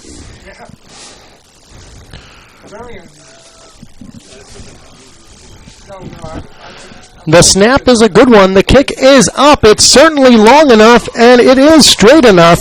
And so Wilmington Friends School knots the score at 3 after the nice field goal by Jacob Jaworski. Yeah, the Quakers really took advantage of that field goal, or that field position off the penalty and the punt, and not the game. So here we go. 6 minutes left, and we'll see what the Hillers can do. Thanks for staying with us. Apologize for the technical difficulties coming out of halftime. We've got the scoreboard back up on the video stream. Alongside Mike McKenzie, I am Andy McEnroe. Wilmington Friends School, Tower Hill, meeting for the 100th time, knotted at 3 here in the third quarter. And it'll be Jaworski to kick this one away. Friends School has what's left of the wind that was gusting a lot harder earlier at its back currently. Jaworski with a line drive squib kick that bounces at the 15, fielded on the hop by Jackson, working his way back towards the Friends School bench, and he will be tackled by Maccabee at about the Tower Hill 21-yard line, and that's where the Hillers will go to work. Yeah, and some of the Quakers here are coming out with a little bit more speed, a little more pop coming out of the locker room here in the second half. Hitting a little bit harder, moving a little bit quicker on the field. See if Tower Hill can match that on this second opportunity they get. Tower Hill's wide side of the field is the right side. Brian Brown and Dylan Nitschke operating in the backfield. Nitschke fielding the snap, now flush to his right, throwing, looking for Isaiah Brown, and it's almost intercepted. Brown bobbled it, and then coming over to almost make the interception was Michael McKenzie from his linebacker position. Almost a huge play as Nitschke made a nice play to get away from pressure and get that ball out. Just bobbled and kicked up in the air by Brown, and McKenzie almost was able to kind of scoop that up, diving in from picking that ball off the turf. Second down and 10 upcoming. 6:15 to play in the third quarter. We are tied at 3.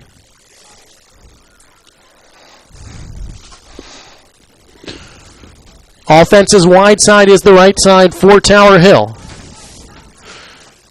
End over shift as the unbalance goes to the right side. That's the strength of the side as well. And we've got a timeout called on the field by Tower Hill.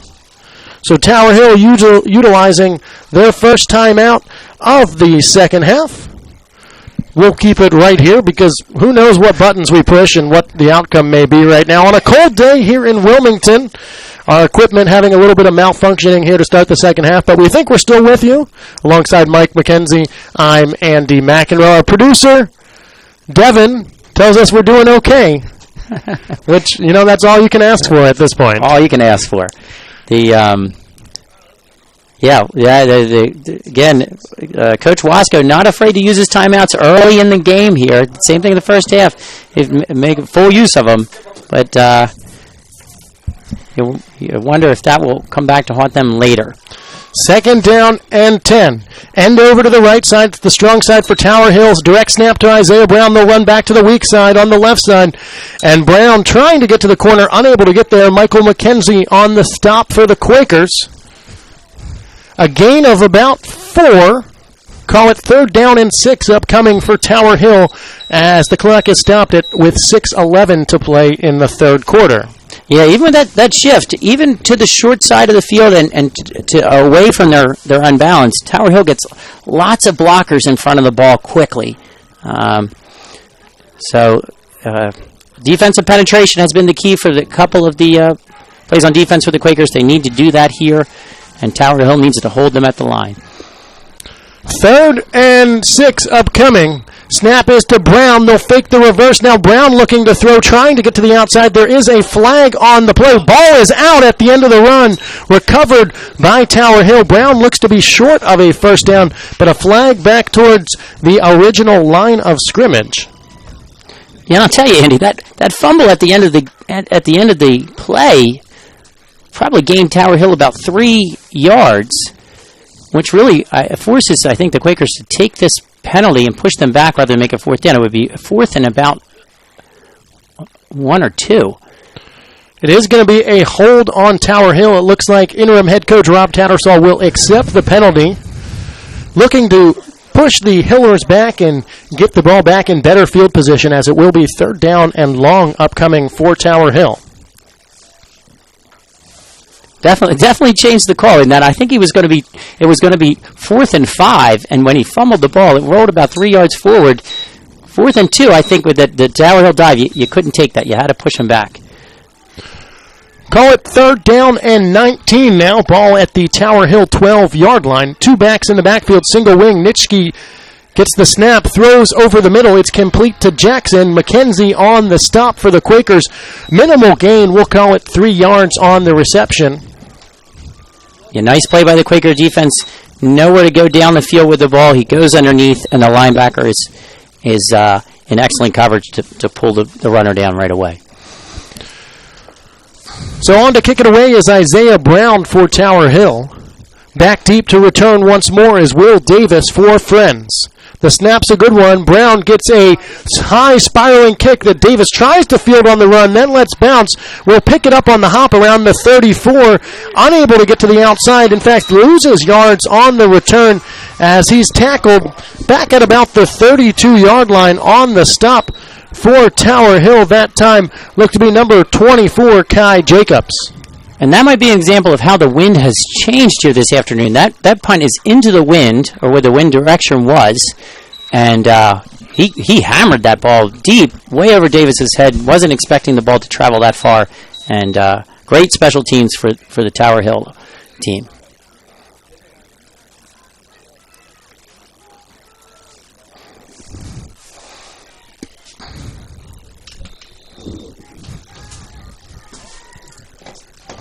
So apologies once again as we lost one of our cameras. We're going to a second camera angle as we try to get the other one back for you live here. As Friends taking over on offense, a minimal gain on first down. So they tried to get to the outside, off tackle to the left. And Tower Hill has great team speed getting to the point of attack.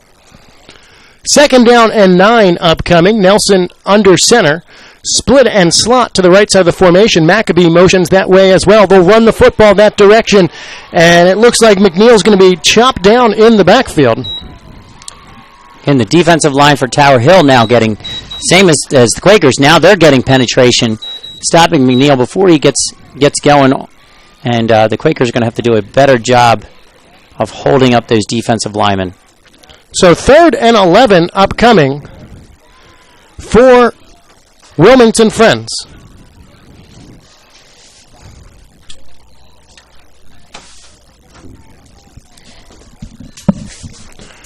Nelson under center, split end and slot to the right side of the formation. He'll bootleg back to the left, looking to the left flat. It's complete to McNeil, and McNeil will be stopped short of the sticks, out of bounds at about the 40-yard line. Yeah, nice play design, nice thing. They're just getting that 4th and 10 situation, and this defense is too good to work out of that consistently. So the Quakers will have to punt it, see if their special teams can match Tower Hill's. Jaworski on to kick it away. Back deep to return is Isaiah Brown. Brown backpedaling, standing at about the Hillers' 22-yard line. The snap is a good one. The kick is away. A high spiraling kick that Brown will field at the 21. Almost touches his knee to the ground. Now tries to run to the right side. Breaking tackles. He's on his feet as he crosses the 40 and is brought down at about the 45-yard line.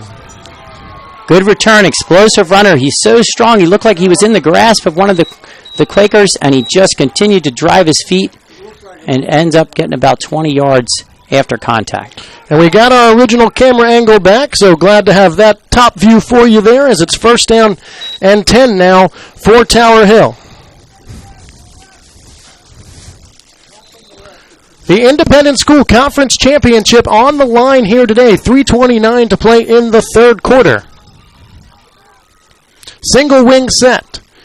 Flanker out to the left side. Direct snap is to Isaiah Brown. He'll run off the right guard's outside hip, and spins forward for a gain of about 8 yards. Isaiah Brown is running hard, determined here in the third quarter. I said the Quakers came out flying around the field. He looks like he has stepped up his game to match it and really, really running the ball hard. 2nd down and 2 upcoming. Tower Hill in Wilmington Friends School territory. Single wing strong side is the right side. Snap is through the hands of Brown. The Quakers are in the backfield. An opportunity for a big loss. Brown breaking tackles, still fighting. He will lose yardage as he's tackled in Tower Hill territory at about the 48-yard line. So a loss of, we'll call it 6 yards, brings up a 3rd down and 8. Yeah, and Brown again did a little something there to make something out of nothing, because he was he looked like he had 3 Quakers bearing down for him after the ball got past him, and he scoops it up and still is able to get the edge and get a couple forward steps before getting brought down. 3rd down and 8 upcoming.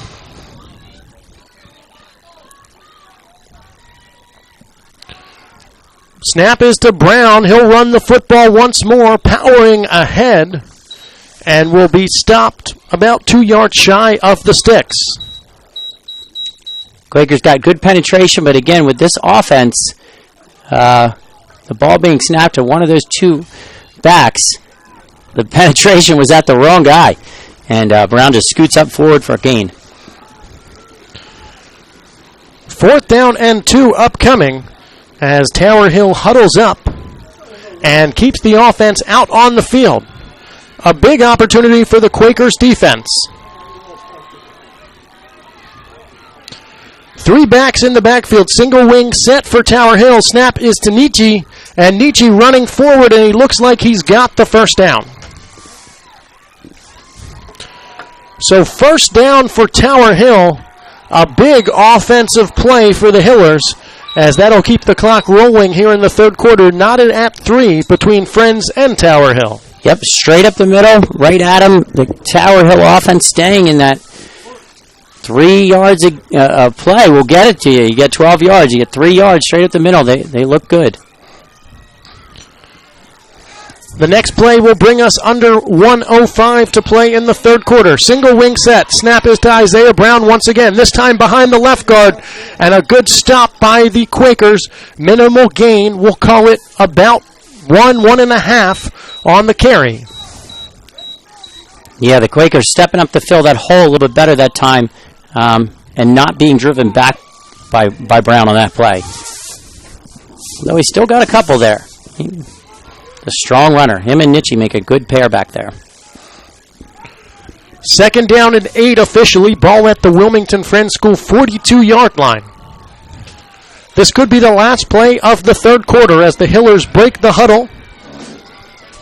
2 flanker-like positions to the left side of the formation, and now it looks like there's some confusion and a timeout called by Tower Hill, stopping the clock with 21 seconds to play in the third quarter. That will leave Tower Hill with 1 timeout remaining in the contest.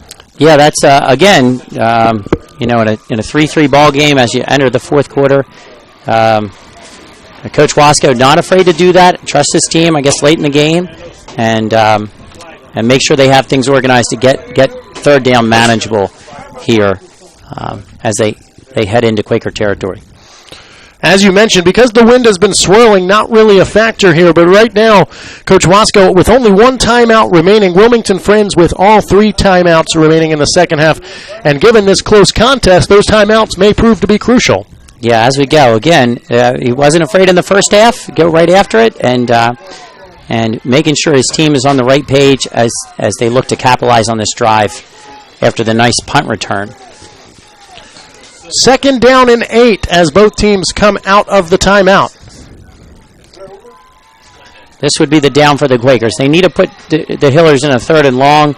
They can't let them get 5 yards here and give them 2 downs to get 2 or 3 yards. DJ Scott lines up as the flanker to the left side. 3 backs in the backfield. Snap is to Nietzsche, and he'll run up the middle. Gain of 2. call it 3rd down and 6 upcoming for Tower Hill. Nice job by the Quakers there. Stepping right up. Standing tall defensively. And that's going to bring us to the end of the 3rd. That is the end of the 3rd quarter, so we head to the 4th quarter with the score. Wilmington Friends 3, Tower Hill 3. We'll take a timeout and be back with 4th quarter action. You're watching First Team Broadcasting's coverage of Wilmington Friends versus Tower Hill. Doc, remember me? Not now, Trig. Hi, I'm Dr. Donica Moore. You've heard about good and bad cholesterol, but how about triglycerides? Keep me under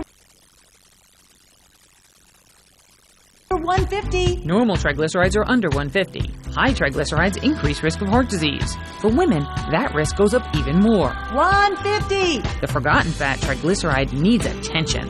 So please ask your doctor about the forgotten fat triglycerides. For more information, go to ForgottenFat.com. A message from Sister to Sister, working together for healthy hearts. And welcome back to Tattersall Field on the campus of Wilmington Friends School for live Delaware Independent School Conference action here today as these two teams playing for a conference championship, and right now tied at 3 as we get set to start the 4th quarter. Tower Hill will be going left to right, Wilmington Friends right to left here in quarter 4. Yeah, and this game is, again, everything that it's been chalked up to in the expectations of two solid teams really getting after it. Friends, we watched Woodbridge really take apart Delmar last night, as Delmar was ranked number 1, and Friends had gone down and had an impressive victory down there earlier in the season. Single wing set for Tower Hill, unbalanced to the right side of the offense. Snap is to Isaiah Brown. Brown running up the middle, flag on the play, as Brown looks like he'll pick up about 2 yards. But we'll have to see what the flag is on. It's going to be on Tower Hill. And so that'll back the Hillers up. I suspect, given Tower Hill's ability to run the football in close yardage situations, that interim head coach Rob Tattersall is going to take the penalty, even though this would bring up 4th down as Tower Hill is short of the sticks. Yeah, they got it. They got it in a situation where they'd be 4th and 2, and the way they run the ball between the tackles, if I'm Kevin Wasco, I'm comfortable going for it on 4th down and 2 with those big backs coming hard to the line of scrimmage quickly. So it will make it 3rd and about 14, we'll call it. Maybe 3rd and 13. As Tower Hill at the Wilmington Friends School 49-yard line. Nietzsche from the shotgun, drops back to pass, throwing deep downfield and overthrows his intended receiver. On the route that time was Michael Gilbert, the junior. And so here comes the punting unit for Tower Hill. And disciplined defense by the Quakers had the Hiller covered, double covered down the field. They covered the flat. Nietzsche had nowhere to go with the ball on 3rd and long. He took a shot, but really well defended by the Quakers. We are in the 4th quarter, 11:43 to play, as Isaiah Brown, the junior, gets set to kick this one away. Will Davis back to return for Wilmington Friends. Brown, a high spiraling kick that'll bounce at the 5 and roll into the end zone for a touchback. So the Quakers will take over at the 20-yard line. So the Hillers get a good field position here. They've flipped the field. The Quakers have 80 yards to go, but that holding call ends up coming back to really stall their drive and force them to kick it away. So we'll see what the Quakers can do here. Now's the time for interim head coach Rob Tattersall for his offense to make a move. I formation behind Nelson as he goes under center. Split end and slot receiver to the left side, to the right side as McNeil runs back to the left side. Good penetration that time by Tower Hill, and Brian Brown there to make the stop for the Hillers. Yeah, that play was working well for the Quakers in the first half. The Hillers are getting backside penetration away from the play and running it down before McNeil can really get up through the hole. Great pursuit by the Hillers. 11:07 to play in regulation. Nelson goes under center. Wingbacks to either side of the formation as Nelson takes the snap, rolls to his right. under duress, throws to the right flat, and it's complete to Davis. An unbelievable catch by number 6 as he split 2 defenders for Tower Hill. Yeah, I actually thought Tower Hill was going to intercept the ball. Nelson puts it down near the ground where only Davis can get it, and he goes down, makes a great catch. We got a couple of Hillers down on the field here. Looks like cramps on the far sideline. Appears to be number 21, Julian Jackson, from my vantage point, on towards the first down sticks, and then in the backfield it looks like it's number 70 potentially, Guy Trinidad. Both being attended to, both, as Mike, as you noted, appear to be cramps. Yeah, you hate to speculate. The athletic trainers are on the spot, getting over there. I had seen Trinidad a couple plays ago, kind of hobbled, kind of walked it off, but it almost, again, it looks like both are just trying to stretch out some cramps. And you wonder now, in a ball game where the teams are going at it now for, 36 minutes, and these teams haven't been tested for a couple weeks in this way. A lot of times the starters are out in the second half. Both teams with very dominant performance throughout the year. Wilmington Friends' closest games were their loss back on September 29th by the score of 28-21, and then the win you mentioned against Woodbridge back on September 21st by the score of 24-21. For Tower Hill, really, they have not been tested this year much at all, except for their loss in the season opener to Hartford Tech by the score of 22-6. So a close ball game here, tied at 3 in the fourth quarter. Nelson under center, hands to McNeil, running off left tackle, and McNeil battles his way forward for a gain of about 5 yards. Yeah, better blocking by the Quakers on the backside there.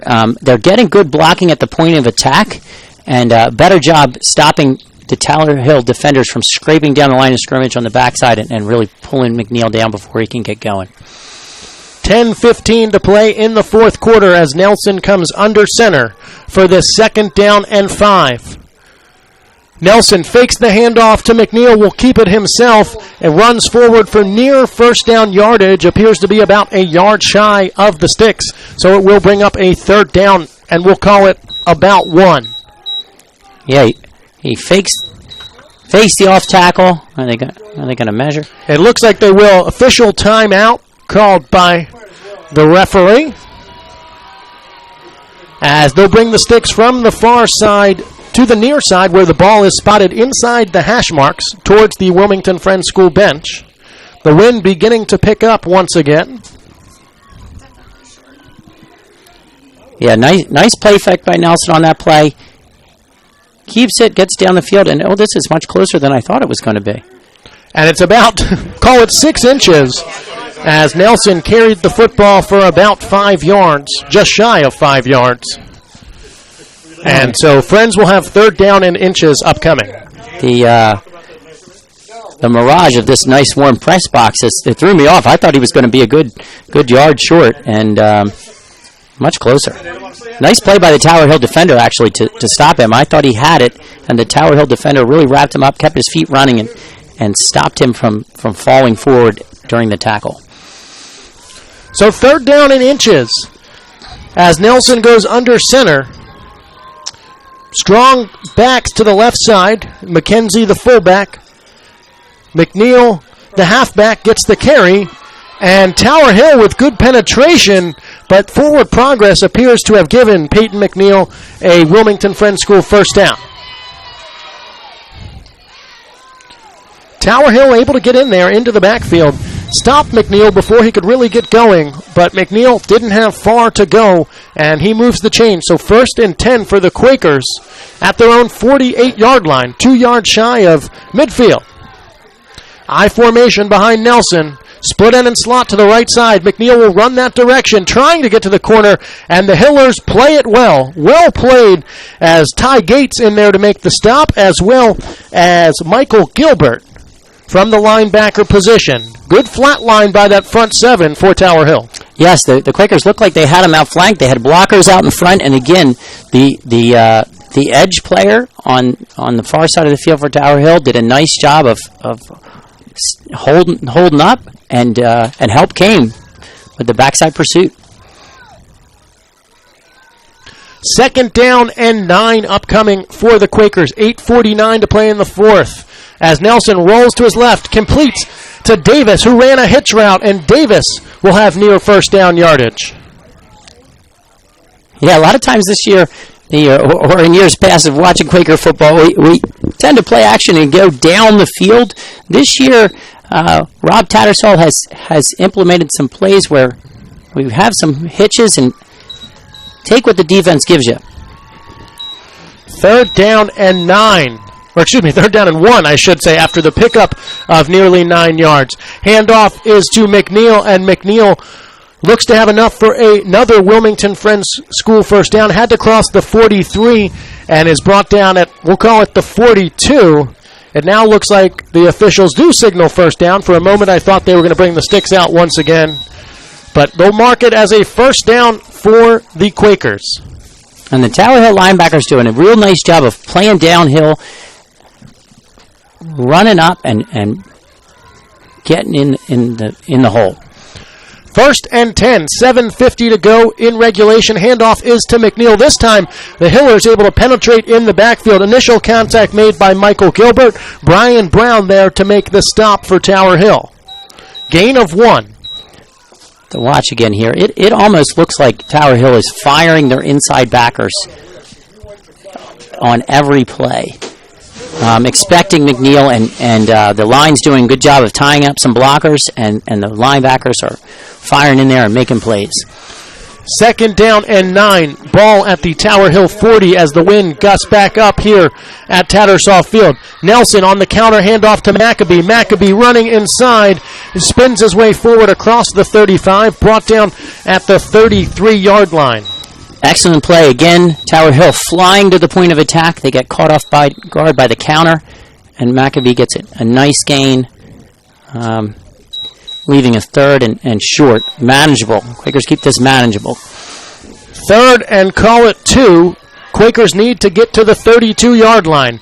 Handoff is fake to McNeil. Nelson looking to keep it, fighting for yardage, battling 2 defenders, and he'll be fairly close to the first down, if not have it, as the initial contact was made by DJ Scott, but Nelson continued to fight for extra yardage and was eventually brought down. We'll call it at either the 32 or the 31, depending upon the spot that the officials give him.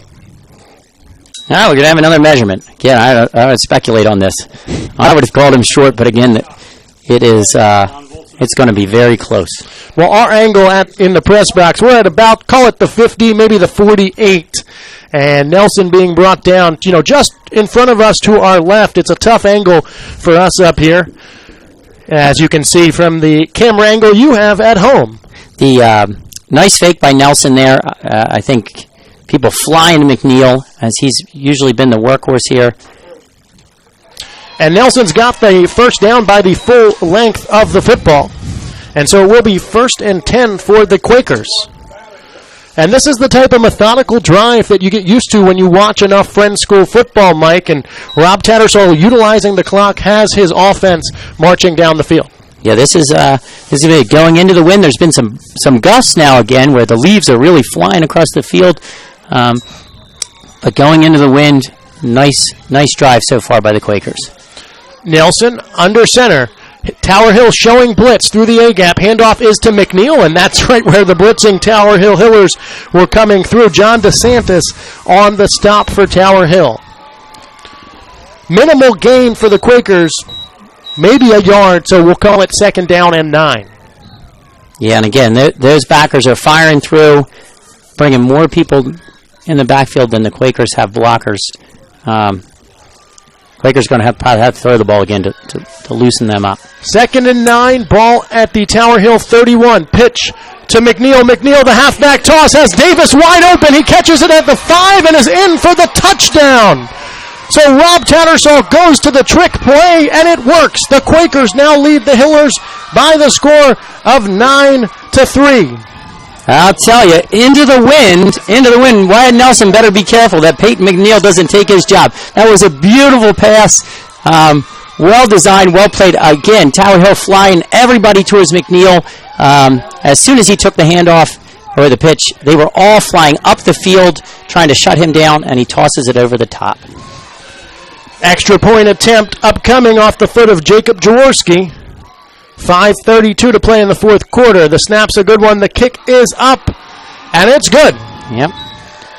So Wilmington Friends with a one-score lead, 7 points, now leading Tower Hill by the score of 10-3 with 5:32 to play in the fourth quarter. We'll keep it right here. As we mentioned, a methodical drive, and then right when you think it's going to be traditional Wilmington Friends School football, Mike, Rob Tattersall goes into the bag of tricks and pulls out the halfback pass. And perfectly timed for that play in the fact that the Hillers were shutting it down. They were bringing everybody in the A-gaps, both middle linebackers coming right through, just really trying to stop McNeil on those off-tackle plays. And yep. Not much more you can say than that. Wilmington Friends School now with a 7-point lead, and it will be up to the defense to stop Tower Hill, who scored first in this contest, scored early in the game, but has yet to put another points on the board. No, they have the win, and they showed they can move the ball down the field. The Quakers defense is going to have to slow them down. A short end-over-end pooch kick that'll bounce at the 24, picked up on the roll by Jacobs, and Jacobs around the 20 dances forward to about the 24-yard line before he's met by a slew of Quakers. Looked like some confusion by the Tower Hill special teams, and the Quakers were hustling down. No doubt on that play. So here we go. 5:27 to play in the fourth quarter. It will be 1st and 10 for Tower Hill. Ball at the Hillers' 23-yard line. Offense's wide side is the right side of the field as the shadows begin to creep in over Tattersall Field. Single wing formation, unbalanced to the left, power backs to the right. Snap goes to Nietzsche, picks it up, fires over the middle, and it's complete initially, and now the officials come in and wave it off. He was looking for Brian Brown, and Brown could not bring it all the way down to the turf. Well designed. The tight end, I guess he's coming from the tight end position, flanker. He opened down the middle of the field, and would have been a nice gain for the Hillers. Couldn't control it when he hit the turf. Dylan Nietzsche goes to the sideline to get the play, but before he can do that, Wilmington Friends is going to use its first timeout of the second half. We'll take a timeout as well with the score. Wilmington Friends School 10, Tower Hill 3. Stay with us. You're watching live Delaware Independent School Conference coverage on First Team Broadcasting.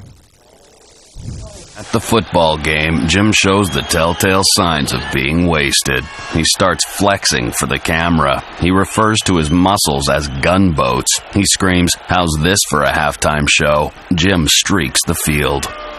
It's easy to tell if you've had way too many to drive. But what if you've had just one too many to drive? Never underestimate just a few. Buzz driving is drunk driving. A public service announcement brought to you by the U.S. Department of Transportation, the Ad Council, and this station. And welcome back to live coverage here at Tattersall Field. Coming out of the timeout, Mike, if you're defensive coordinator Donnie Morton, what did you tell your team? Hey, nothing big here. So we have to make them earn it down the field, nothing behind you, and be secure in our tackles. Empty backfield as Nietzsche gets the snap, looking deep down the right side. It's up for grabs and almost intercepted. Flag on the play, though, as engaged on the outside was the receiver, Michael Gilbert, and he was tied up with Peyton McNeil, who was in coverage. And it's going to be pass interference called against the Quakers. Wow, it looked like McNeil had position. It looked like McNeil got his head turned around and really had the best chance of catching that ball. That's a tough call for the Quakers. I guess they said he made contact before he turned his head, but the only thing I can think is he because he had position, getting the separation to almost get the interception, maybe he pushed off. Yeah. But you're right, McNeil was on the inside. The ball was a bit underthrown. Gilbert was battling with him down the field, but this time the officials don't let him play it out, and it will be pass interference against the Quakers. Tower Hill will have 1st and 10 at their own 39-yard line. Single wing, the wing set up to the right side. Snap is to Nietzsche, who fakes the run, now looks deep down the right side. It's a jump ball, and this one's going to be almost intercepted once again. Maccabee was there coming from his safety position and just could not hold on to the football. I actually think Sully Williams, number 4, in the end, knocked it away from Maccabee. He had good position, was getting ready to make a play on the ball to make sure the Hiller didn't make the catch. And as Quentin Maccabee came over, it was Sully Williams' hands that came down on the ball and knocked it out of his own teammates' hands. Tough break for the Quakers. Well played defensively. But the Hillers are taking their shots. 2nd down and 10. It's almost surprising, if you ask me, with 5 minutes and 9 seconds left to play. Plenty of time for Tower Hill to march down the field. But now an empty backfield once again. 3 receivers to the right side of the formation. Nietzsche looks left, though, firing deep down the sideline, and this one's overthrown out of bounds. They like that call. They like that wheel route. They send the slot receiver deep. He's going against a linebacker. And they're trying to hit the big play here. I guess depending on their defense to be able to make a stop.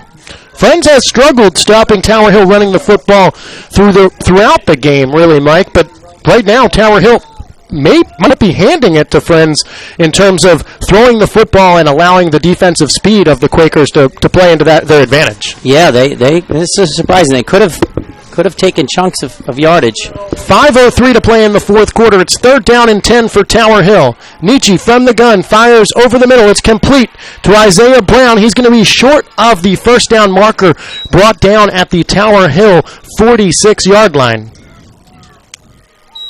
So now it's 4th and 4. You know, the Quakers, the Hillers need a first down, right? So the Quakers, the Hillers look like they're going to punt the ball. Which comes to be the timeouts issue. If they actually do punt this, I would look for a fake. Only 1 timeout remaining for Tower Hill. 2 for Friends. 4:28 to play. The snap is to Isaiah Brown, and he does punt it away. And so the ball will bounce at the 25, roll down across the 20, call it down to about the 15-yard line, and that's where the Quakers offense will take over, leading by the score of 10-3 with 4:18 to play in regulation. And if you're interim head coach Rob Tattersall, you've got to tell your quarterback and your running backs, protect the football, run the clock. The clock's to their advantage, particularly, as you noted, Mike, with Tower Hill only having 1 timeout remaining. Yeah, this is what we talked about earlier. So Hillers have great confidence in their defense, and they did flip the field with the punt. So we'll see if this strategy... Quakers really need a first down. 1st and 10, ball at the 15. Offense's wide side is the left side of the formation. Handoff is to McNeil, running behind the left guard, and McNeil spins forward for a gain of 5 yards. And I'm no doubt Quakers disciplined, going to secure that football. They need to make sure there's no fumbles here, and the coaching staff is going to be sure that they're using the play clock and burning these 4 minutes that are left as best they can. Under 3:50 to play with this next snap upcoming. 2nd down and 5 for the Quakers. Nelson back to pass. 3-step drop. Throws to the outside. It's complete to Davis, and he stays in bounds. Risky call by the Quaker coaching staff to go to the air, but Davis able to lay out and haul it in on the right side out pattern. And they got their first down, but awfully fast. So they're gonna be able to use another good minute and a half, 2 minutes on the next couple of plays. 1st and 10 for Wilmington Friends. Ball at the Quakers' 25-yard line. Offense's wide side is the left side. That's the side of the tight end and wing. Split end and slot to the right side. Maccabee in motion from the right side to the left side of the formation, and McNeil will get the pitch running left, trying to get to the corner, gets back across the line of scrimmage, and maybe not much more than that.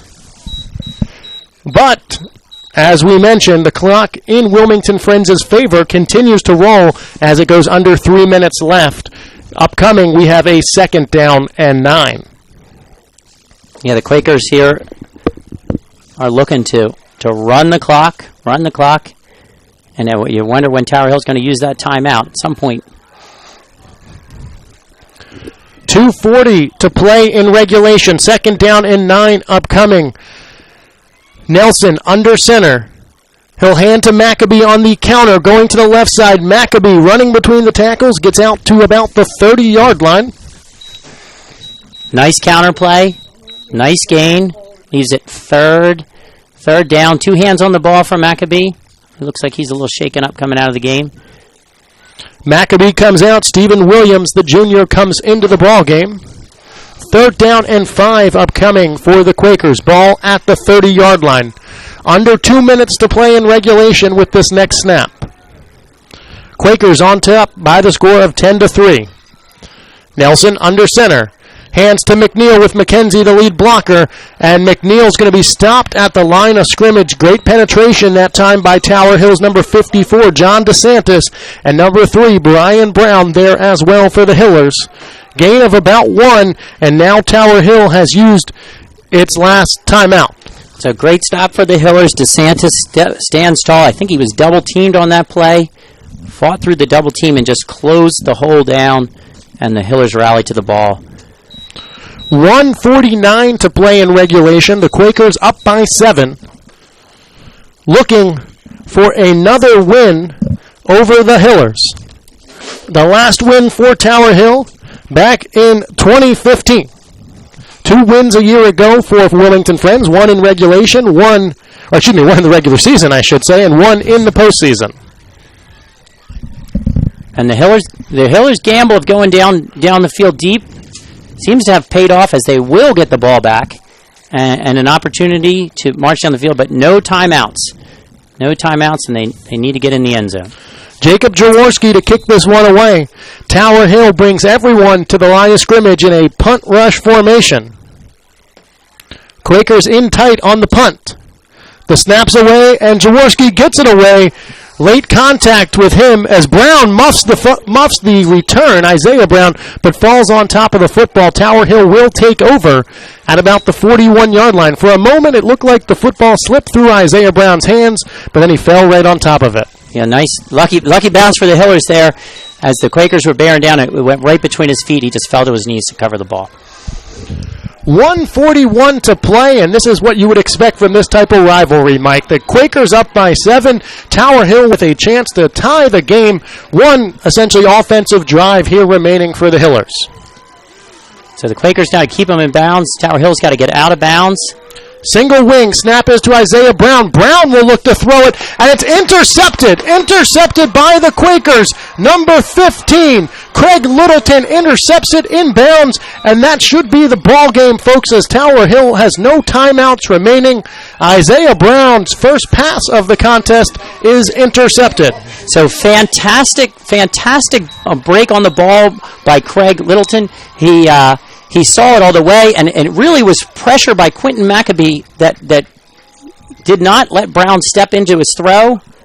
The ball came up short, and Quakers pick it off. Wilmington Friends in a tight, robust formation position. 2 tight ends, 3 backs in the backfield. Handoff is to Quentin Maccabee running what's called in the Quaker offense a 39 sweep. And he'll get back to the original line of scrimmage and not much more there. So here we go. They'll roll the clock. The Quakers, good clock management on the last time they had the ball. And should be able to just burn this 1 minute off the clock. 2nd down and 10. 1:02 to play in regulation. Quakers line up in victory formation to take a knee. And that's exactly what Wyatt Nelson does. The clock under a minute to play. Quakers will have to snap it one more time, but they will come away with a victory today in this rivalry matchup. And what a second half for the Quakers. They just owned that long drive, ending with the trick play, but that long drive, they just sustained, came out running a little faster, hitting a little harder. And Nelson takes a knee once more, and that is the ball game, folks. Wilmington Friends is victorious here on Tattersall Field by the score of 10-3. We will step away for 2 minutes and be back to wrap this one up for you. You're watching First Team Broadcasting's coverage of Delaware Independent School football, where today Wilmington Friends victorious over Tower Hill in their annual rivalry matchup.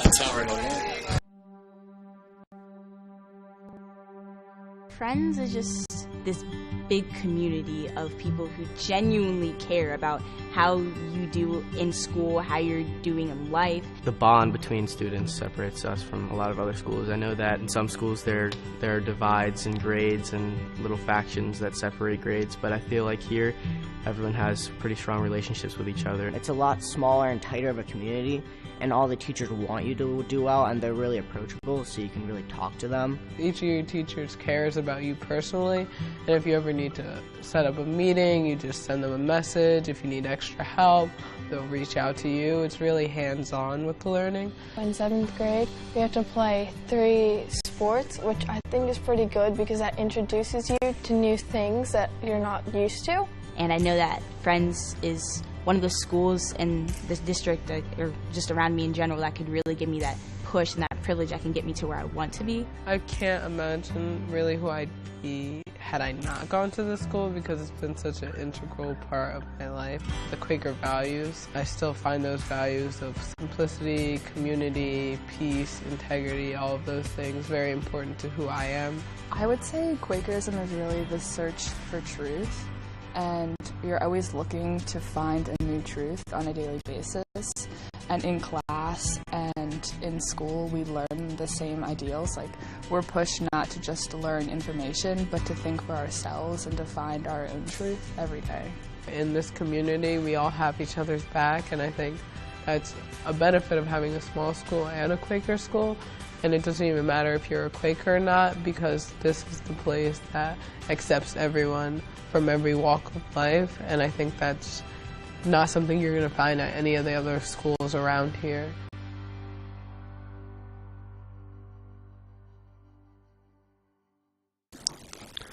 And welcome back live one last time to Tattersall Field on the campus of Wilmington Friends School, where the Quakers are victorious today by the score of 10-3 in this independent conference showdown rivalry game. Wilmington Friends School is the 2018 Delaware Independent School Conference champion for football. Mike, let's quickly break this down. The Quakers down for much of the game. In fact, didn't score really until the second half, trailing 3-0 at halftime. But in the second half, 10 unanswered points for the blue and white, and they did it by running the football and then mixing in the pass. Yeah, I just great adjustments at the second half. I think the adjustments were less X's and O's and just more about digging a little deeper. And again, we've said both these teams have really had fantastic seasons and rolled over their competition over the last couple of weeks. So to step into each other, a battle of 2 excellent teams. So it was always panned up for. The Hillers really impressed me. I wasn't sure what they would be like, and they have a fantastic team this season.